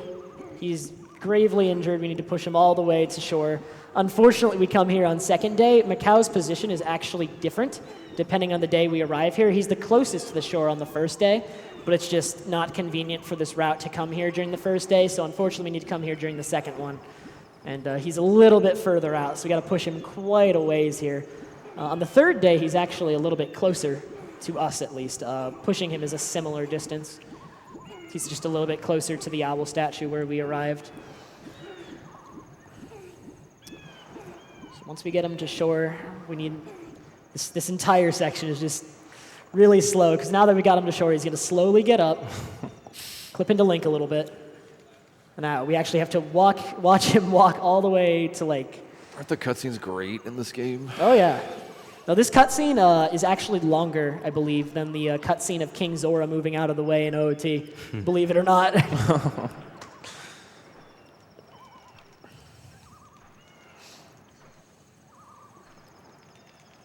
And then right after this, we play Song of Healing. We'll get our final transformation mask that we'll be using throughout the run, which will allow us to take the form of a Zora, which is going to be quite nice for underwater movement. And fortunately, we were not able to get Pope a piano, dude. Shoutouts to Pope, who plays piano when these cutscenes play. Oh, man. But we do have time for some cutscenes. Or some cutscenes. We do have time for cutscenes, yes. Oh my You're God. not wrong. I have cutscenes on the brain, I'm sorry. Just, dear me. How about I read some donations? Yes. All right. We've got a $150 donation from Davinator. Been watching all week, and I love lurking in Trev's stream. Good luck in the run. Keep up the great work you all are doing with this event. We've got a $250 donation from Run Good CEO. So many great memories this past week. Many thanks to all the runners and all their hard work. Run good, run pure. We have another $250 donation from Soon Raccoon. I missed my opportunity to donate toward killing the animals, so this donation goes to help MSF save the humans. Also, Portal 2. We've got a $5 donation from Lawgiver73. If everyone watching gave just $5, we would have, well, a ton of money and Portal 2. Let's start the $5 donation train. So I don't think we've addressed differences between the English and the Japanese version of this game. There are actually a significant number of version differences. The Japanese version came out a few months before the English version, and the English version had several things patched. One thing that's going to be different, and it's actually coming up because I'm heading to Pirate's Fortress, is Pirate's Fortress is kind of like a stealth section. Like if the pirates ever catch you, you can't fight them. They just throw you out immediately. So, nice. Bodied. Absolutely annihilated. But they do catch you, they'll just throw you out and you'll have to repeat the section. So an advantage of playing on the Japanese version is although on the English version the pirates outside or have their vision affected, at night they can't see quite as far. On the Japanese version, for some reason, even the pirates that are indoors have their vision affected by it being night, and this is going to allow me to do a strat that lets me get the hookshot chest a little bit faster. The strat doesn't work on the English version. They did correct it so that regardless of day or night, the pirates' vision that are indoors is the same. Outdoors, they still have affected vision as it was supposed to be, but on the Japanese version, the ones that are indoors, you'll see they have a little bit of a challenge seeing right in front of them. So we're going to dive up here, and if I had hookshot, I could actually enter Pirate's Fortress quite quickly, but we don't have it yet. It's actually in Pirate's Fortress. It's just to help you get back in faster. And the intended way of getting in is also pretty slow. So we're going to do a couple hovers and a mega flip, hopefully, here. Just to get right in, skip the whole sewers section of getting in. Nice. Ooh, that was iffy. Okay. Yeah, that trick can be definitely tricky unbuffered.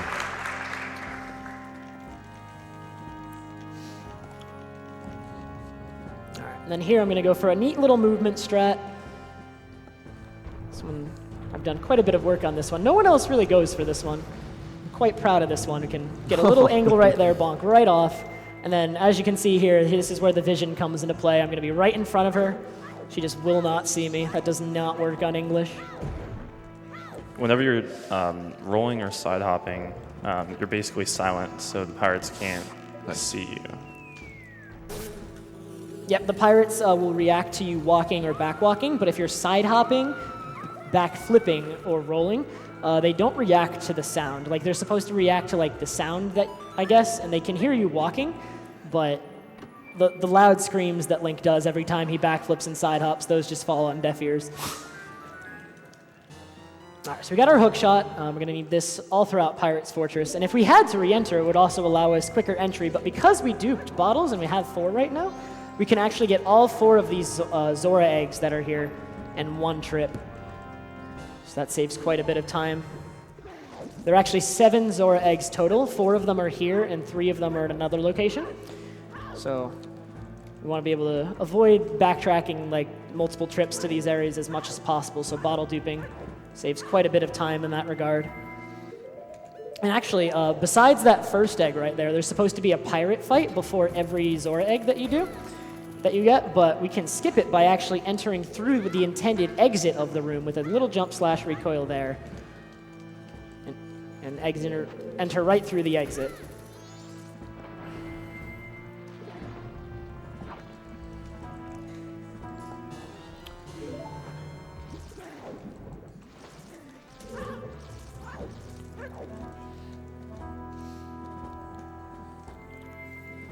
Then yet again, for the 3rd egg, there's another pirate fight, but they actually tried to fix this one in MM3D, and you can still do it.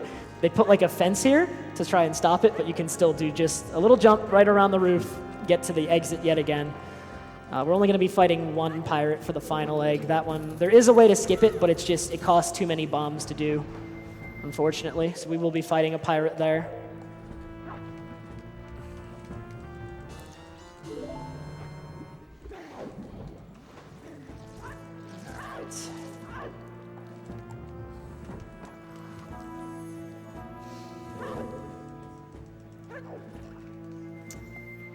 So right here, this actually works on English and JP. It has nothing to do with the pirates. Well, I mean, the pirates' vision is pretty poor, but not due to the version difference. I can just do a little trick right here. Side hop right past her. She doesn't even turn. They only really catch you if they're looking straight at you. Oh, and I missed it. Just trying to drop the bugs right as I enter this cutscene, so both cutscenes would play at the same time. Nice fight. Nice.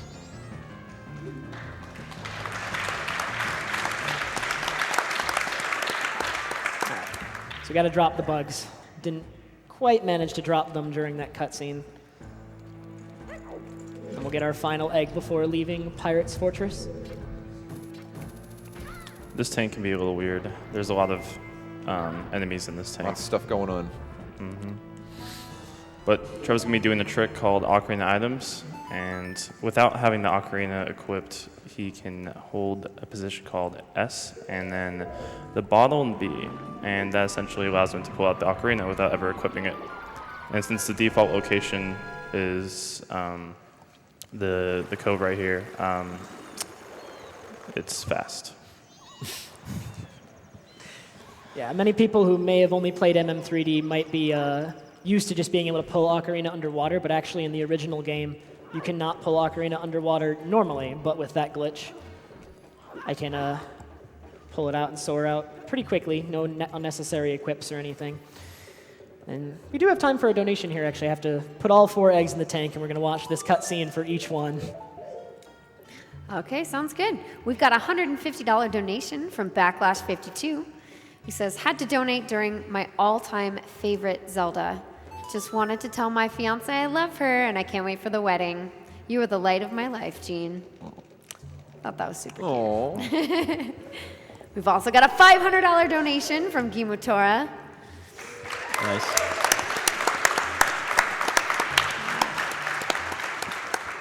Who says, love Zelda, love the event. Keep up the amazing run, guys. Everyone there is doing a fantastic job.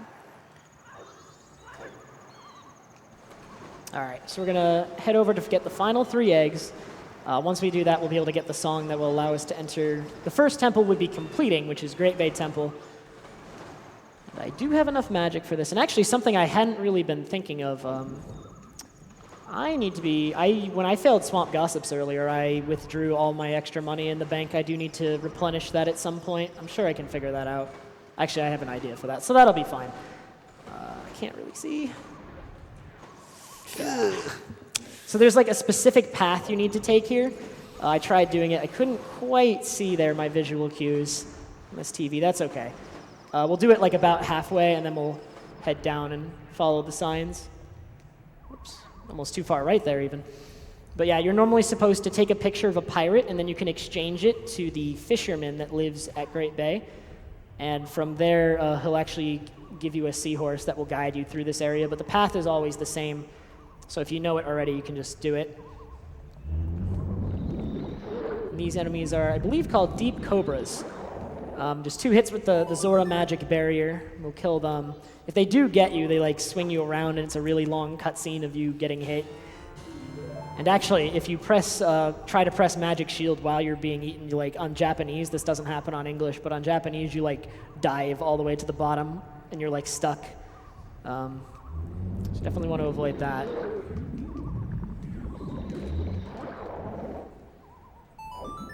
But thankfully, after this, we'll have all the eggs, and we can finally get into some dungeons after, what is it, an hour? An hour 10. There's quite a lot of setup. We do most of the setup for the dungeons beforehand, and then after that, it's going to be not too much space in between the dungeons. Yeah, this cycle's pretty long. It's going to be tight on in-game time later towards Stone Tower. But looking good, Trev. Yeah, this has been pretty good so far. Only major mistake was Swamp Gossips earlier on, but that is one of the harder tricks in the run. We're going to use Ocarina items yet again to pull Ocarina out underwater and soar out. This one saves quite a bit of time, since otherwise I'd have to do all the movement to get out. So we do have time for actually a few more donations, because we're just going to deposit more eggs. No problem. We've got a $50 donation from Crashdown, who says, greetings from Hyrule. Here's 50 rupees I had hidden in a pot in my house that Link didn't break. Thanks for a great marathon. Put this towards the Portal 2 bonus game. Look at me. We've also got a $100 donation from Jino. A few days ago, I would have thought $2 million highly unlikely. Oh my gosh. But if we, here we go. But if we try, I think we can force it there. Don't worry, I already fumbled words myself. No, there's more. At the very least, let's Goron to a good Breath of the Wild run. Oh my gosh.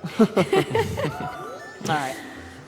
So right here, we're going to do a cutscene skip. There normally is about a minute, not even quite a minute, but a substantial cutscene where we're going to learn the new wave Bossa Nova, which is the song needed to access Great Bay Temple. What I'm going to do is I'm going to pull Ocarina, which will initiate the cutscene. However, there's a 2-frame window on which I can pause and interrupt it, and then I'm going to pull Ocarina again and just soar away from the cutscene. So here we go. There's the pause, and then we just gain control and can soar right away. And like the game has already put New Wave Bossa Nova in my inventory. I have it without watching the cutscene. Yeah, a lot of cutscene skips in this game. Yeah, we're actually coming up to one of the more important ones. This cutscene is one of the longer ones in the game as far as skippable cutscenes go. This cutscene is a minute long, maybe slightly more. And it's actually one of the more difficult ones, too. You may have, if you're familiar with this run, or really any runs of this game, because pretty much any category has this, it's called Turtle Cutscene Skip, or TCS. When I play New Wave Bossa Nova, there's going to be a very large turtle that pops up, and he brings us there. But that cutscene of him popping up is fairly long. He talks a little, like, just the animation of him coming up takes a good deal of time. So what I need to do is I'm going to play the song and hopefully get a frame-perfect pause. This game is only 20 FPS, so that's not super bad, but it's still pretty tight.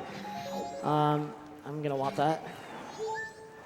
So here we go. Hopefully we get the pause, and then I can buffer in.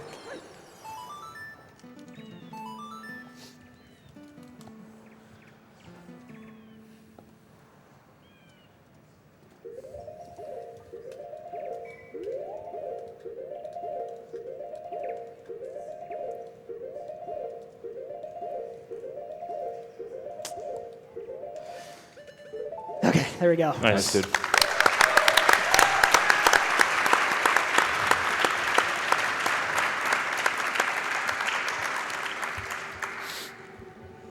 No pencil strats? No mashing, all timed. It's only 20 FPS.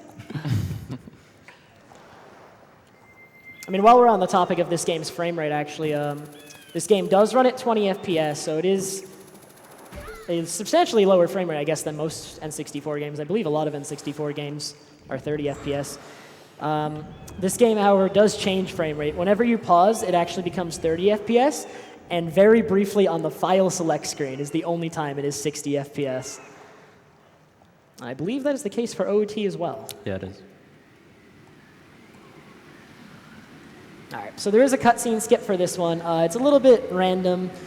Not going to do it for marathon purposes. My in-game time was getting iffy as well. I'd need to complete it before. We want to be in the dungeon, so right now it's the end of second night. We want to be in the dungeon before it gets to third day, because there is no cutscene for the day change in dungeons, and a couple other areas as well. But this is where we want to be when that day transition happens, so we just went straight in to make sure that I'm in here when it changes to day 3. We get a nice hefty temple coming up here. Oh yeah, I hope you're ready, dude. Great Bay Temple. It's the water dungeon of the game. Quite a lot of neat, like, a lot of water movement. Definitely, there's like a whole bunch of puzzles with the turnkeys and whatnot. We have to reverse the currents. But before we get to that, we're going to do this. This will save us a little bit of time in this dungeon. So what we're going to do is we're going to place a bomb here, and that bomb will actually make sure that I stay under here when I do that clip. Aim over here, and let's see if I can get a good recoil here. That should be good. It was. So we just beat Great Bay Temple. I hope you enjoyed it.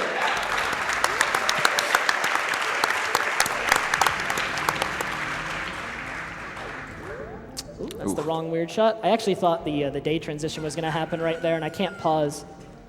This time we'll buffer it. So it doesn't stop here. Right now we're going to do a weird shot, and if I aim at the right spot, a little bit lower. There we go. So we can hit Georg before we even jump down. And there is a cutscene that's supposed to happen right there. But if I've already hit him, that cutscene doesn't play. And as a side effect of that, there's no boss music at all. So we're going to be fighting him with the lovely Great Bay Temple music. And you can explain what I'm doing here. I want to make sure I get this. Go ahead, dude. He's jumping in the water with Zora, and Okay, that's fine. Georg has a set path in which he swims up and down, so you can manipulate the boss and hopefully make it on the platform nice. So he just skipped a little cutscene there. So Georg, will instantly start charging, and there's just 1 cycle left. You should be able to get it done.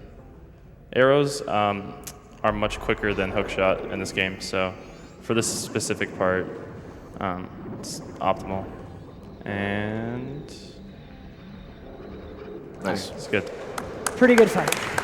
Lost control of him briefly, but. That was a very good recovery. And I'm going to be getting exactly 1 heart container in this run, just because it's a little bit better for managing health in Stone Tower, since I'll be death warping. My health is actually full right here, so we're not going to get this one. I get this one if my health is low, because I'm going to need to take damage soon, but this one is actually slower to get, so I'll be getting a different one since I have the option. If my health was lower, then I just settle for that one to refill my health. But that one, we'll be getting a Dalwa's heart container instead from a Woodfall Temple.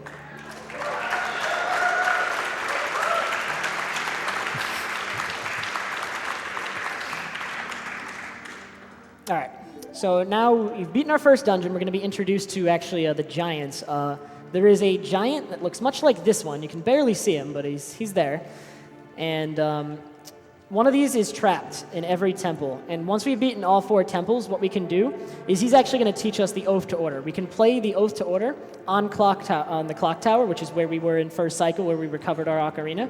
And then if we have all 4 giants, they will arrive to stop the moon from falling. And that will initiate the game's ending sequence in its final boss fight. So we do need to save all 4 of these giants. There's actually no way to circumvent this at the moment, saving all the 4 giants to get to the moon. There's plenty of theorized moon warps, even in like a theorized credits warp, but none of them have ever worked out. So Hey at the guys, moment, just a quick announcement. If you haven't noticed, we have hit $1.5 million raised for the marathon. Woo!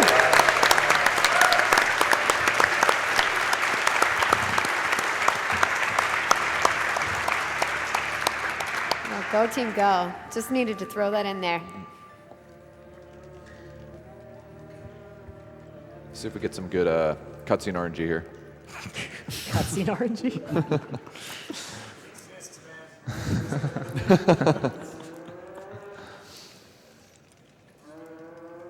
All right, so beating Great Bay Temple first is actually beneficial for a couple reasons. The cutscene that follows beating this temple is actually the shortest of all of them. So right here, the only thing that follows the Giants cutscene, which we couldn't skip anyway because then we don't learn Oath to Order, and then the game file actually becomes impossible to beat. But all we do after this dungeon is talk to this turtle for like 2 seconds and then we're done. And something I actually forgot to do, I apologize, is I was supposed to Song of Double Time before entering the blue warp, just because there's no cutscene in the dungeon, so we're going to get a brief cutscene, but that's my bad. Because we need it to be night of the final day for everything coming up. And then we head back to Clocktown.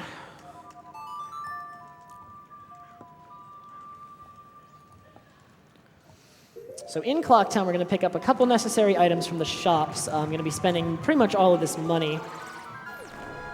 And then what we're going to do is we're going to initiate, once we go to Akana, we're going to be initiating a pretty difficult segment where we're actually going to be doing quite a bit in the final hours of this game when the moon is very near crashing. Because there's just a couple events, namely the Anju and Cafe side quest, that take place during those times. So we need to be pretty quick once we get there. But for now, we're going to head back here and talk to Curiosity Shop guy who tells us that Cafe has gone to recover the mask, his wedding mask, the sun's mask, that the thief Sakon stole. So he tells us about that, and we're actually going to go in there shortly to help him out. But we get the express mail and the Keaton mask from that.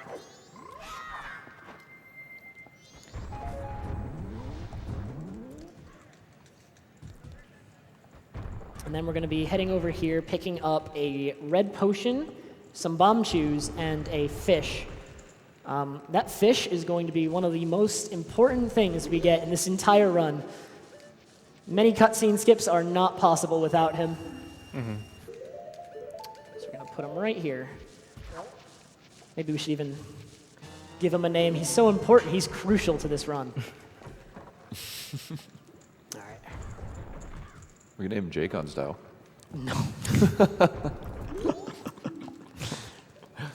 All right, so yet again, I'm going to buy 80 rupees worth of bomb shoes with only 69 rupees just by mashing fast enough before my rupee count depletes.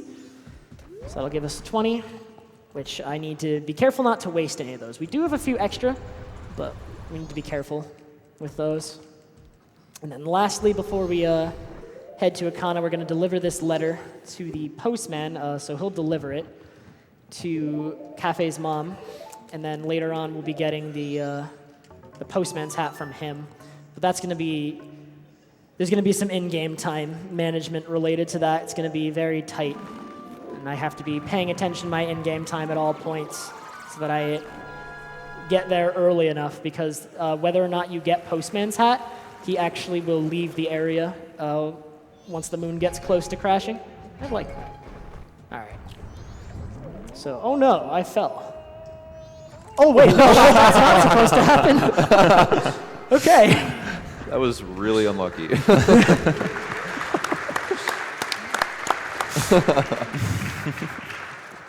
All right, let's see if I can get this though. So if we, let's go with that.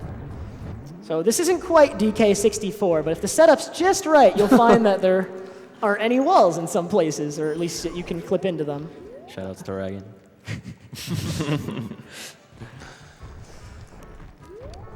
And normally there's like an extensive cutscene that plays in order for you to get in this. You have to get Song of Storms and then go play that in the cave that's behind this building, so that the Gibdos that are surrounding it leave and they open up. But we can just clip right in and access this straight away.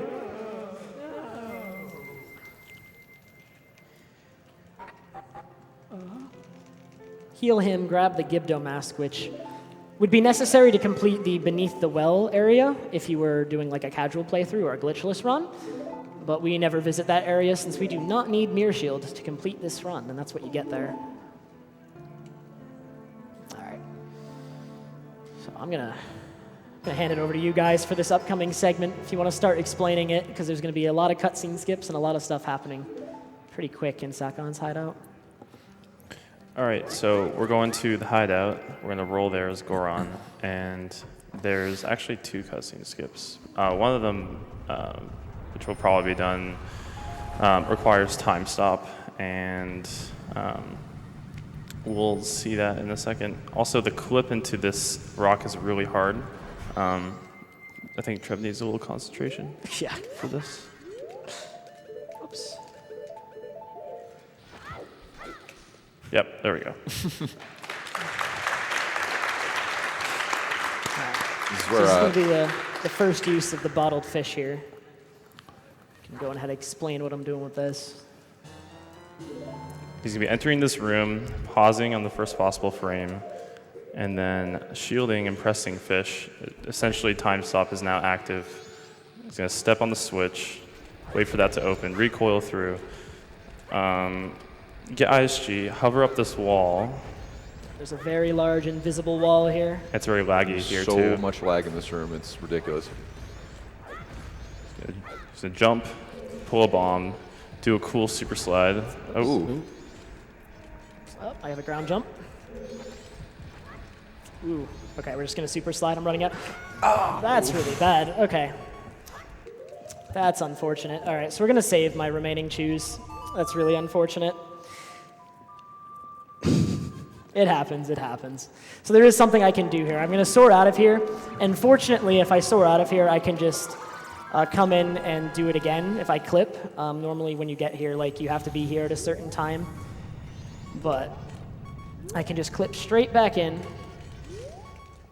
I do this again. And this time, unfortunately, I messed it up. We have to do it the normal way, unfortunately.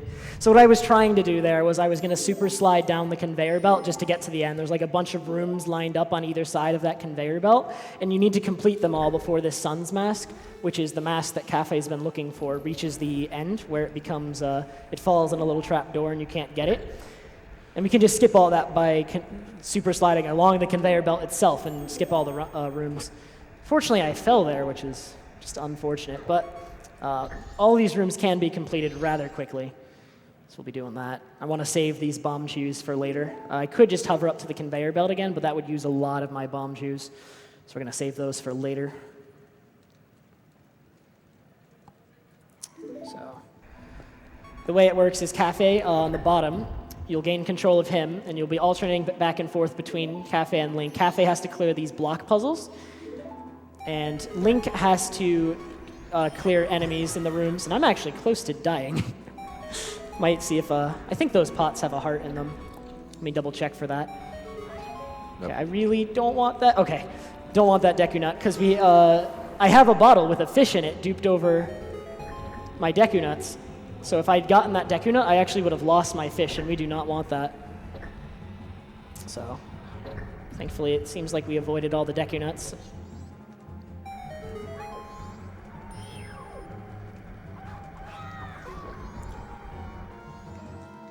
All right, and so we got to clear the rooms normally. It doesn't take too long. It was a little bit unfortunate, but we saved it nonetheless.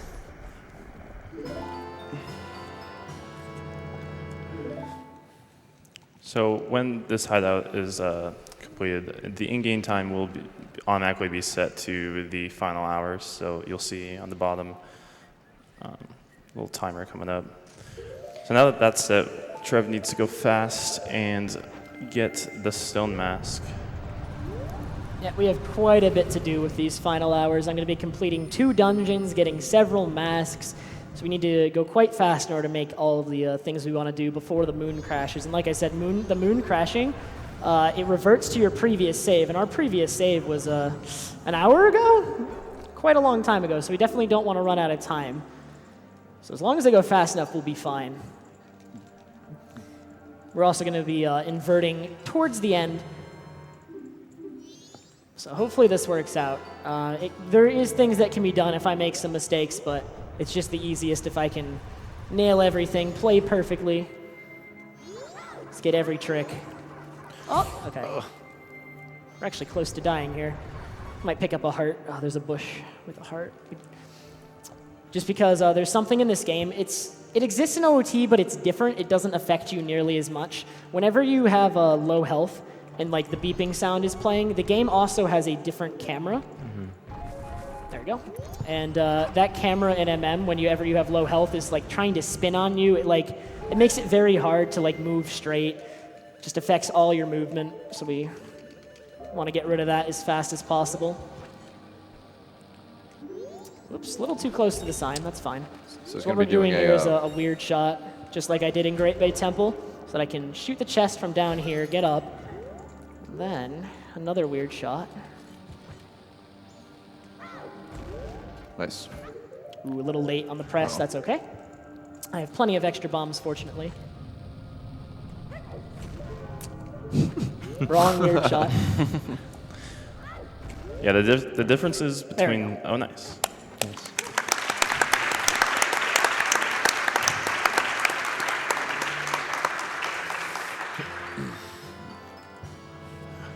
Yeah, there are 2 different weird shots. There's first framers and second framers. The first framers put you down below where the bomb was, and then the second framers allow you to be shot forward. So for specific tricks, you want to be able to get the correct one for most of the time.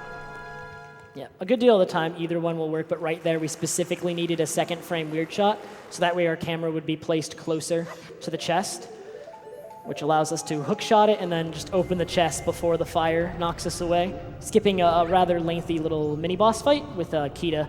And then after that, there's like a cutscene that follows as well, so it saves a pretty substantial amount of time. All right, so we're finally back to Woodfall. We're going to complete it. Thankfully, with hookshot, we can actually get through it pretty quickly. We're watching our in-game time here. 4 minutes or 4 hours left. That's hours, minutes, and seconds. Yeah, with hookshot, you can grab onto any torch in the game. So this temple is a lot easier with it. Almost any torch. There's actually like an exception in this room. It's like really weird. Well, actually, you can hookshot it, but only in a specific spot. It's very odd. All right. So now we're going to be doing Woodfall boss key skip, and I need to focus for this one. 11 choose. Can do this one.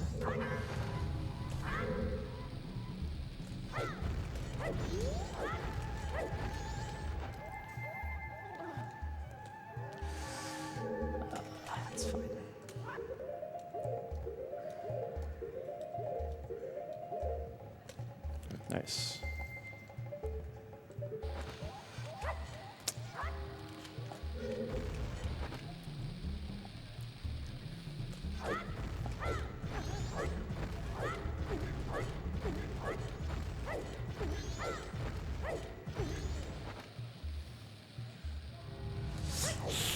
Ooh, it's unfortunate. Screen shaking. That's still early.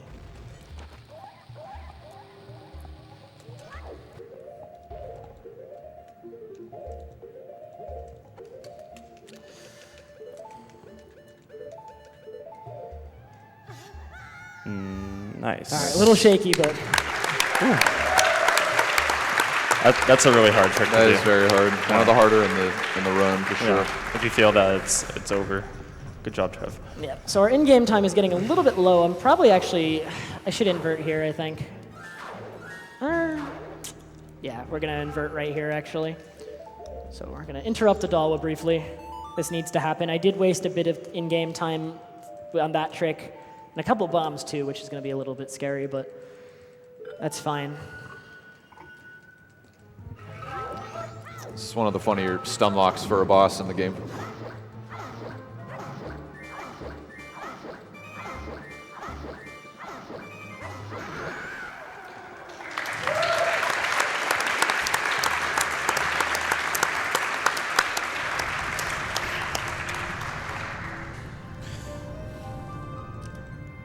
All right, so we will grab this heart container just so that I have a little bit more health, particularly for Swamp Spider House, but that is our second dungeon complete, and because we beat Woodfall second, we will not get the cutscene after where Tattle apologizes to us, and that one would waste close to a minute, so that's useful. And then I don't think we explained how that boss key skip works, so what I did there was I hovered up on top of the pillar that was on either side of the staircase there, and if you target and have the right angle, right as you go over an edge, you can actually target the wall as you're falling, and it'll allow you to actually clip inside. It's called a ledge clip.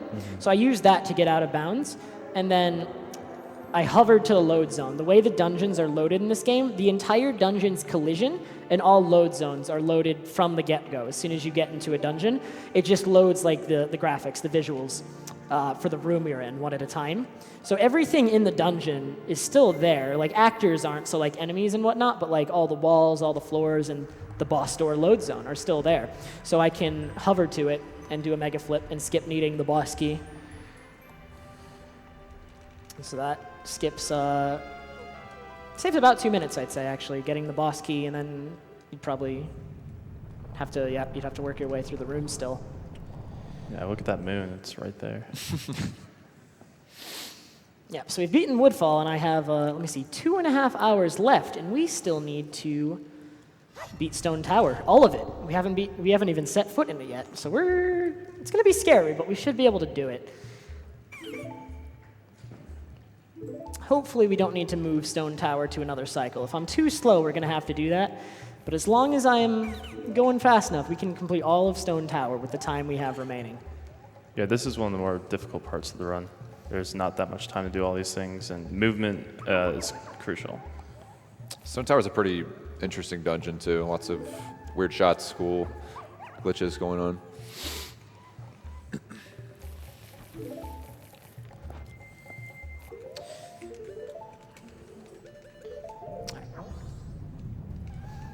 So we're gonna save the Deku Princess, put her in the luxury bottle, transporting her back to Deku Palace, and this will open up one more mask to us that we want to get before we head to Stone Tower. Actually, we're gonna get 2 more before we head back to 3 more. I am completely off. We're doing a lot. So we're gonna drop her off. They're gonna finally realize that the monkey couldn't possibly have kidnapped her. And then we will gain access to an area in Deku Palace that will get us the very useful Mask of Sense. Honestly, my favorite mask.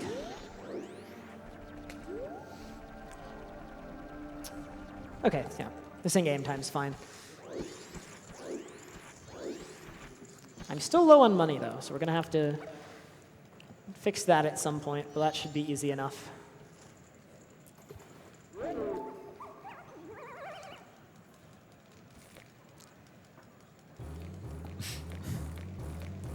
Poor monkey, dude. Yeah, we do have time for actually a donation here. All right, I was just going to ask. Yep. Guys, we've got another $1,000 donation.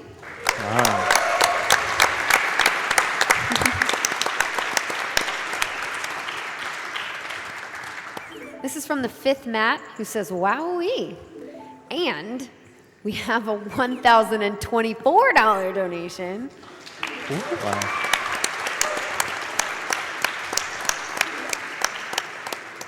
That's from Yuzuki Yukari, who says, 2.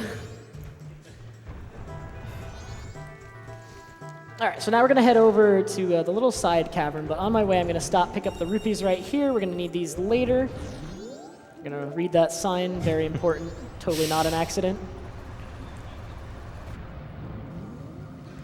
And then, if you've ever seen Dampe and OOT, who you have to like race to get the hook shot, this is like that, except taken to the extreme. It's a lot longer, a lot more obstacles, so I'm gonna focus here, see if we can get a really nice one.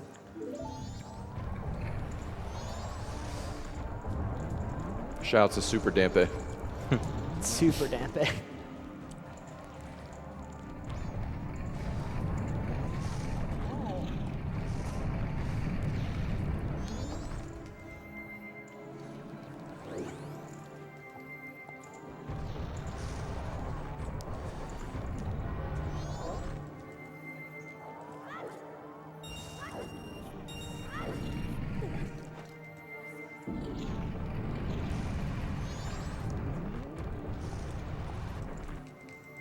Upcoming is Flame Room, Skip, if you want to briefly cover that one. So in this upcoming room, there are flame walls, but if you approach with enough speed, you can just roll right past all of them. And Nice. yeah, you got it. Nice. The speed. That area is intended to be a maze that without the butler leading you through it, you can't make it through, but you're not even supposed to have Goron at this part, and using Goron, we can just speed right through it, and actually I'm very ahead of the butler right now. So this little side thing doesn't end until the butler reaches the end, so I can be a little bit slow and be careful, just because I'm going to have to wait for the butler anyway. There's actually a hilarious thing that can happen here, where if you're too close when he's landing, he goes right through the floor. Shout-outs to Kyle. Multiple times. Yeah, they fixed that on the English version, but when he lands there, he like half clips into the ground, and if you stand above him when he's landing, it actually just completely pushes, that's not the right place, it completely pushes him underground. And then he just falls down into the void, and you have to restart, which for our purposes would be really bad, because we are It's pretty managing our hilarious. in-game time here, it's getting close. Yep. So what I was attempting to do here, and I played it a little bit safe, so I didn't quite get it perfectly, but what we're attempting to do here is we were attempting to arrive here as close to an hour and a half left as possible, because Cafe arrives in Clocktown and makes it to Anju at an hour and a half remaining. And we want to be here for that, but at the same time, Postman is also waiting for us in East Clocktown, and we want to be able to pick up the Postman's hat from him, and he leaves with 1 hour remaining. So optimally, you arrive here with an hour and a half, but in between an hour and a half and an hour remaining. I'm a little bit early, so we're going to have to wait on Cafe. That's fine. It means I'll just have maximum time for Stone Tower.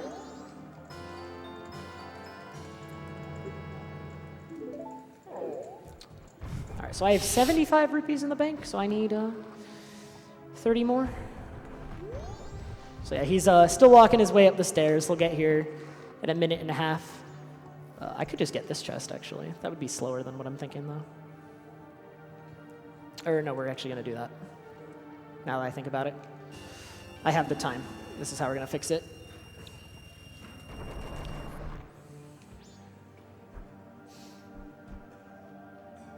All right.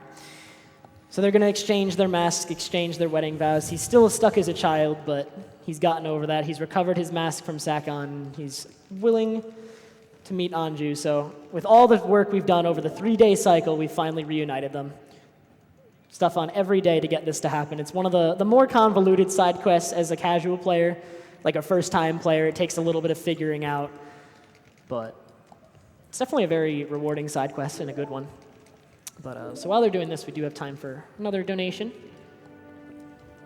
Okie dokie. We've got a $200 donation from KC209 who says, Tingle Tingle Kululimpa. These are the magic words Tingle created himself. Don't steal them. We've also got a $25 donation that says, from P Degrees, that says, had to donate again during my favorite game franchise of all time. Good luck on the run, TrevPerson, and I'll donate $25 more if I can get a yag from the crowd. Yeah. Yeah. Nice.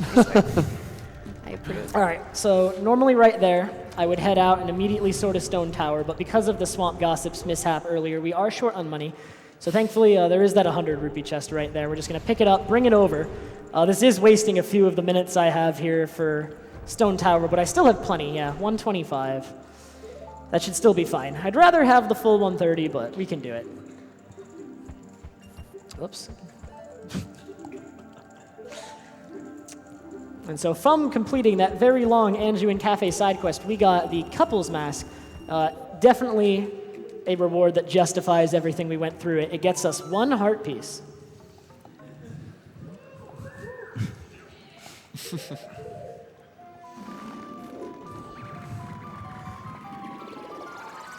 All right, so it's time for Stone Tower. There is a safer route I could have done that does this in 2 trips so that I have to do less of it now. But I think this is a lot more exciting, and I'm pretty confident we can do this. I don't know if you guys believe in me, but let's beat Stone Tower in an hour and 23. So right here, we don't have Elegy, which normally you'd need to enter the dungeon. So right here, what I just failed to do is get time stop. That's fine. We can just recapture the fish and try again. So I'm going to time stop, and that's going to freeze everything in game. So the block is just stuck there, so I can just walk over to it, cancel time stop, and it carries me back into the dungeon.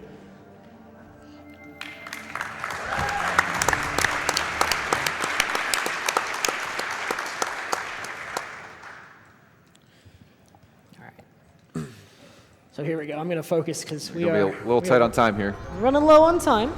We got to complete the whole dungeon. We want to at least get to the end. 8 bombs. That is okay. All right, let's see if I can get this. Nice. Nice. Ooh. All right, so we're going to be skipping a large portion of this part of the temple. There we go. Just need this key, and then we're going to head over to the mirror room, which normally you need the mirror shield to complete. You need to reflect a light all the way to a sunblock that, if lit by either light from the mirror shield or by light arrows, is removed. But we don't have either of those yet. We won't be getting mirror shield at all. And as for light arrows, that's later in the dungeon. So I'm just going to do a weird shot to get by this room. There are boxes on the other side of this sunblock that thankfully we can just hookshot to.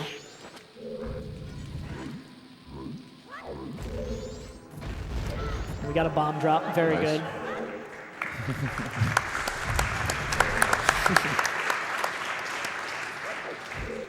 Nice. And do yet another weird shot, this time a first frame that sends my camera underground so I can hookshot this chest and skip going around this room.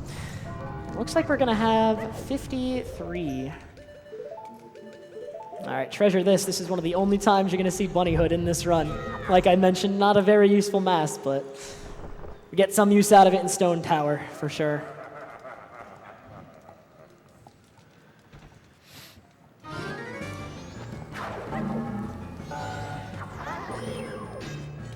Actually, I just...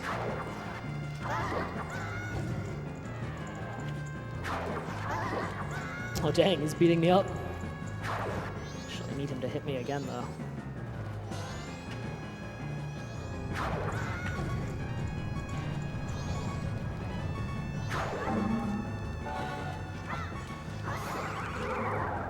Alright, wasted a little bit of in-game time there. We got 40 left.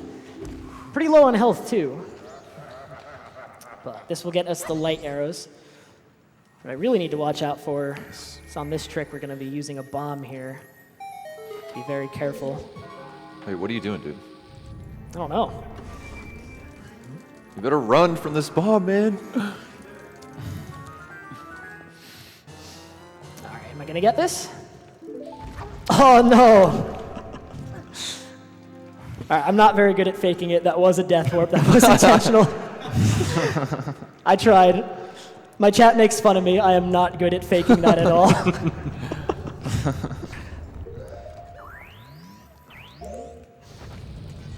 But that is the fastest way to return back to the beginning of the temple, which we want to do, so we can do yet another weird shot.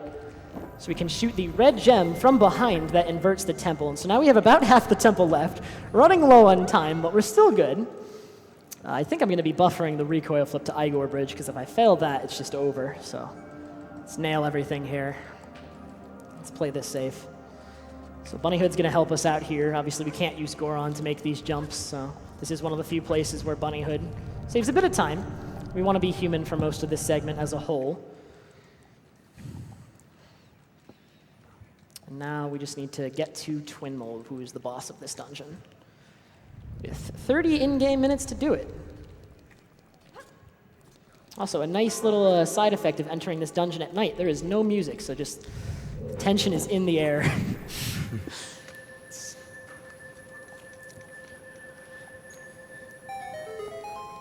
right, I have plenty of bombs. We're actually gonna do the sword recoil just in case, though. So we're gonna jump slash in this gust, hit that, recoil right to where we need to go, and then we're gonna do a recoil flip here, which I am going to buffer. We do not want to fail this.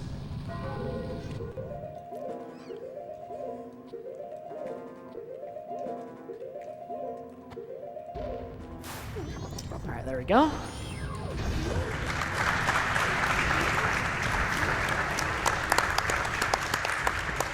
Whenever you want to do a trick, the screen just starts shaking. I know. I've been getting really unlucky with the screen shaking when I'm trying to do tricks. It's very distracting and hard to time things. All right, so we're going to grab the mask in this dungeon. It's the Giant's Mask, and this category actually makes use of it. There are many categories of this game that fight Twin Mold with arrows. We will actually be making use of it because we do not have fire or ice arrows, which... if you didn't know, the twin molds, there's a red and a blue twin mold, and both twin molds are actually weak to the elemental arrow of the opposite color. So red twin mold takes additional damage from ice arrows, and blue twin mold takes additional damage from fire arrows. But we don't have either of those, so we're going to be using Giant's Mask. And right here, I'm going to do the first instance of Song of Time storage in this run. So we're going to void out as I play Song of Time. Now that song is stored, and I can bring it up later. It'll be brought up the next time I bring up text. And now we're going to head to Twin Mold with 10 in-game minutes left. I don't know. Do you guys think I can beat Twin Mold? I don't know, So man. sure. I hope so. Nice. All right, so it's How time. are you 7 gonna beat in-game Twin minutes Mold left, in dude. 7 I am seconds? just that good. How? I got new. I am just that good. So you'll see. Twin Mold is just getting owned.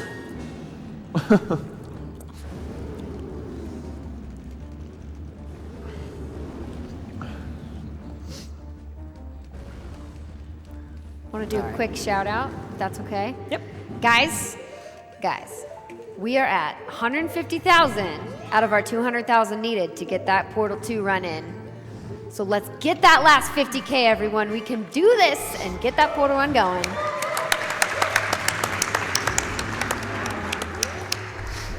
All right, so it isn't actually possible to beat Twin Mold with 7 minutes remaining. So that Song of Time that I stored earlier, what I did was after cycle. storing a Deku Stick jump slash. Also, that was a crazy. That twin was mold. really Yeah, one cycle. nice.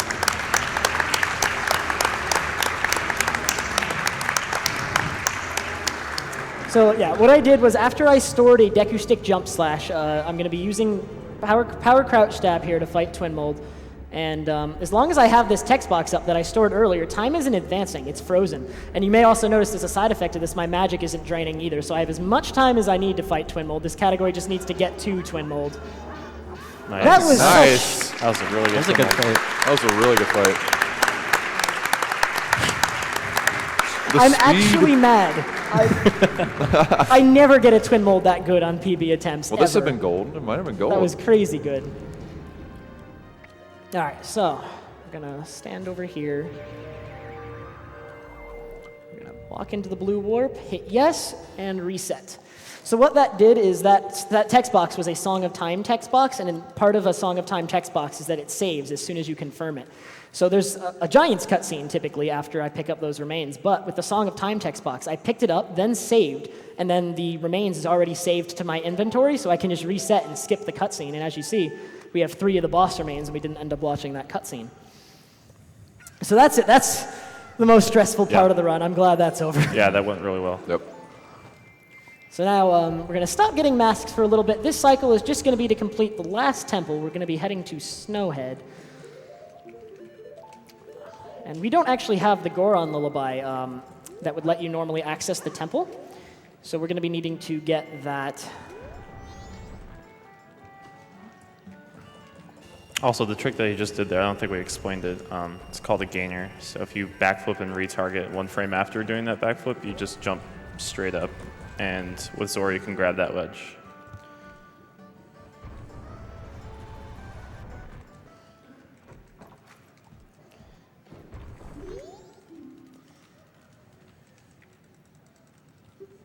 All right, so we're going to buy 10 bombs, 20 bomb chews yet again by just mashing, getting the 20 chews. And actually, I'm going to get the money I need for the bank. I am missing money, and I had something weird occurring with practice Like, the way I was going to back this up is in the next cycle, I was going to get the money and just deposit it. But if I do that, it seems in my practice sessions, doing something like that was messing with the trick that I need to do there. So we're going to get the money now. It's going to cost like a minute or so.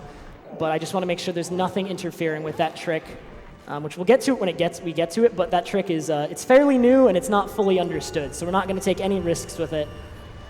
Get the money now. OK. So thankfully, these guys are right out here. They drop 50 rupees each. We'll just get the money from them, go deposit it, and then we'll be back on track as far as money is concerned. And then we'll head to Snowhead.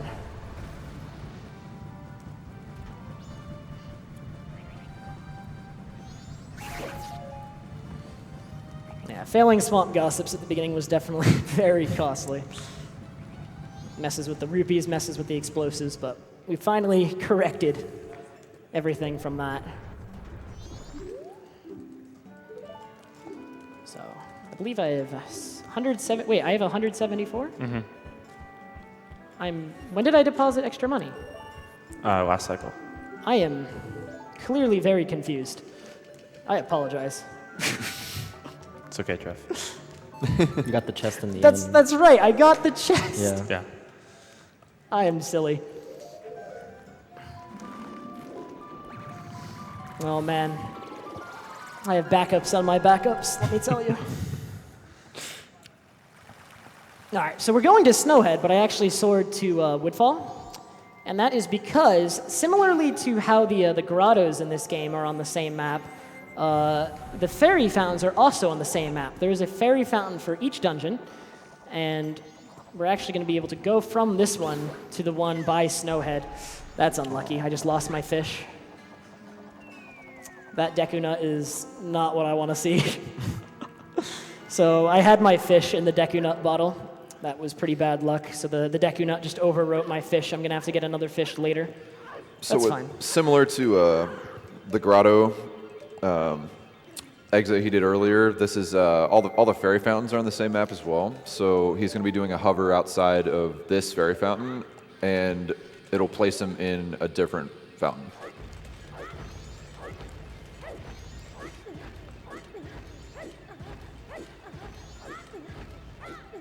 So now the game thinks he's in Snowhead fountain. So we're going to make use of Bunnyhood once again, since we're going to be human for the majority of this segment. But this Goron, because we do not have Goron Lullaby, we do not have any way to stop the wind here. So we're going to have to get ISG and maneuver around while the wind is blowing. That bomb might not hit the snowball. Ooh, just barely did. Nice. So that's out of the way. Once you break a snowball, it doesn't respawn, so we won't have to worry about that later on. And then we can use Goron here to actually beat the wind. The wind's going to blow, but we can stay against that wall, maneuver our way around to the back here. This trick is quite notorious in any percent for killing a lot of runs, but thanks to Goron Mask and all masks, which is skipped in any percent, makes it a lot easier. I don't know if we explained this earlier, but one property of ISG is that you can't fall off ledges. Because normally when you swing your sword, you can't fall off. So that is useful for not getting blown off here. Ways that it's canceled is if he ends up crouching, like shielding, and if he gets damaged. So he's trying to avoid these snowballs up here. Yeah, that's why he blew up the boulder to begin with. Yeah, the third snowball that I blew up would be like right here, and it's the most difficult one to avoid, so we always get rid of it. And that is Lullaby Skip. Ooh. It's okay. Side hop right. Nice.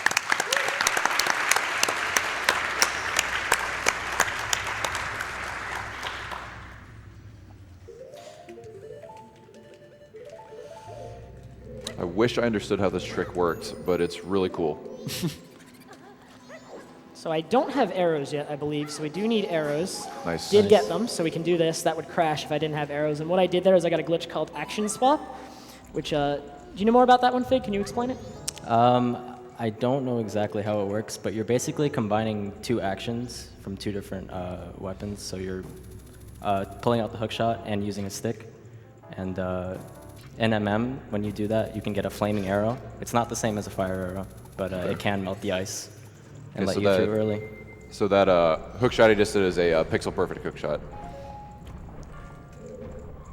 Yeah, it's pixel perfect up down. You have a few places you can aim on like the left right axis, but like when you're correcting for up down, there's only one spot you can aim that will work. So you have to just doing a little bit of adjustment there to get it. It's a very precise hook shot. Didn't take too long. It's definitely taken me longer before. It's definitely one of the harder tricks in this temple. Right here, Wizrobe is trying to start a cutscene, but if I punch at the right time, there's one frame where I can interrupt it Nice. and stop him from ever starting it.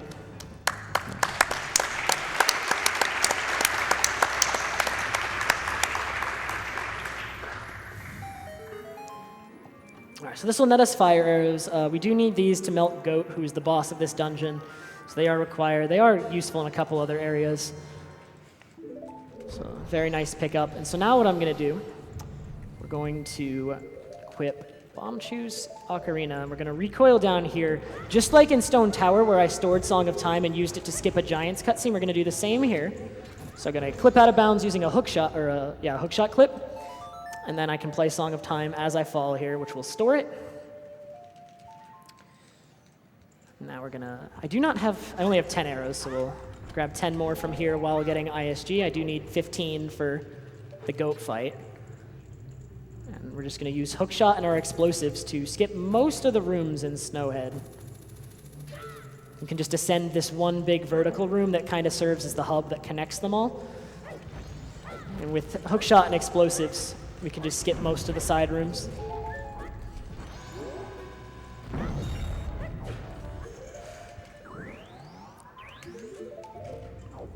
And then yet again, we're at the top. We're nearly at the boss door. I do not have the boss key, but there's a very easy skip for this one, actually. Both sides of the door, you can clip right into a little acute angle using a recoil with a bomb or a bomb shoe. Ooh, or that. Or that. I have not had that. Oh, we're out of bounds completely. 2 ground I have. My God. There you go. There's your boss key skip. Can't, That was actually faster than going all the way that down. may be my, that's never happened before. For this GDQ? The double clip. All right, let's try this again. Oh, God.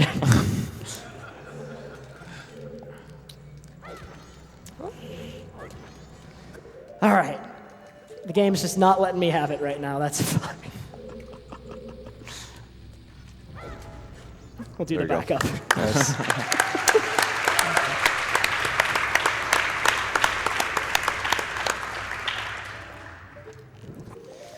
So during this fight, he's going to be standing in a specific spot to where Goat's not going to be able to see him completely, which makes it so that he'll essentially just stand there and get destroyed by arrows. Yep, the way Goat's AI works is he's going to run around, and if I fall too far behind, he'll actually stop and turn around to shoot lightning at me. But we can easily manipulate that attack. So he's like waiting right now to shoot lightning at me, but I'm not far enough around the corner. I can shoot him from here while he can't shoot me, jump out to make him shoot so that his timer is reset, and then just kill him with arrows.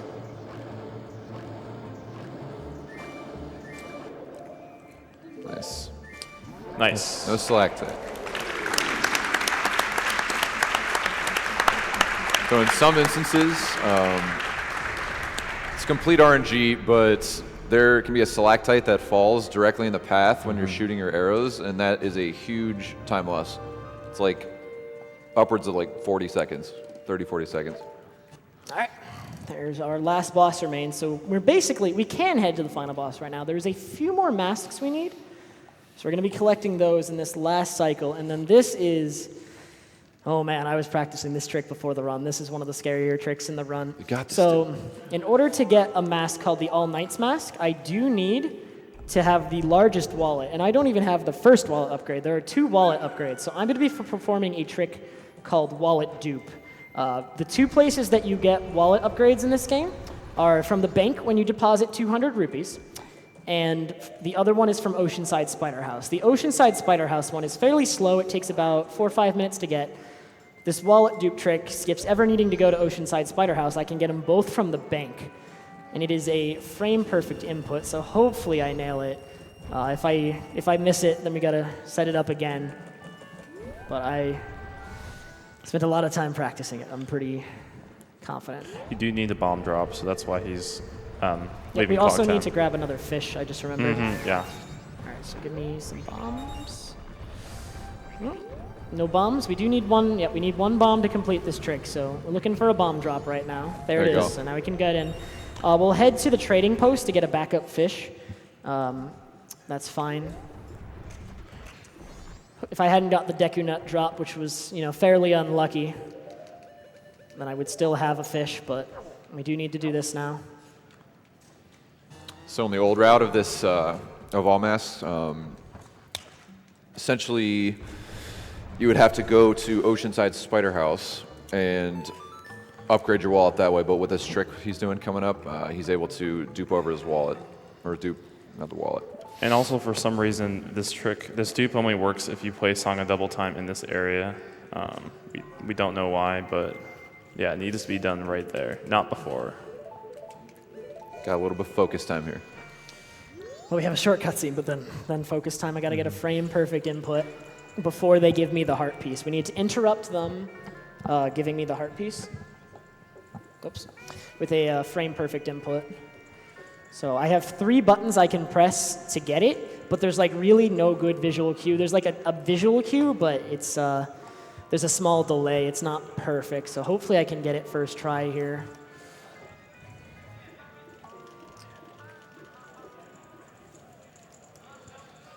All right.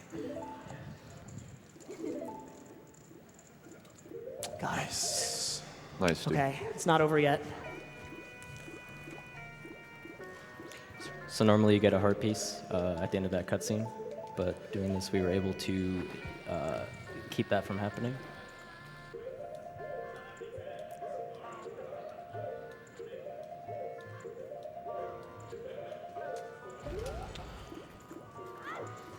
So everything I just did was to delay the cutscene from starting. So they're still waiting to give me that heart piece, but I've delayed it, and now we're going to also delay him giving me the wallet by depositing over 200 rupees. I'm going to pull hookshot, cancel it, and there's 1 wallet. And then here's our second. Nice. Good job, dude. Nailed it. Okay, I'm so glad that's out of the way. That was the scariest thing for me. Got it, first try. Yeah, if you fail that, you just have to reset your console and start the cycle over again. Yeah, which would And waste it is only about 2 minutes, but we definitely don't want that to happen. over and over again. All right, so at the same time, we're also at night 1, and 1 mask I do not have is the blast mask, which occurs, there's an event for that in North Clocktown,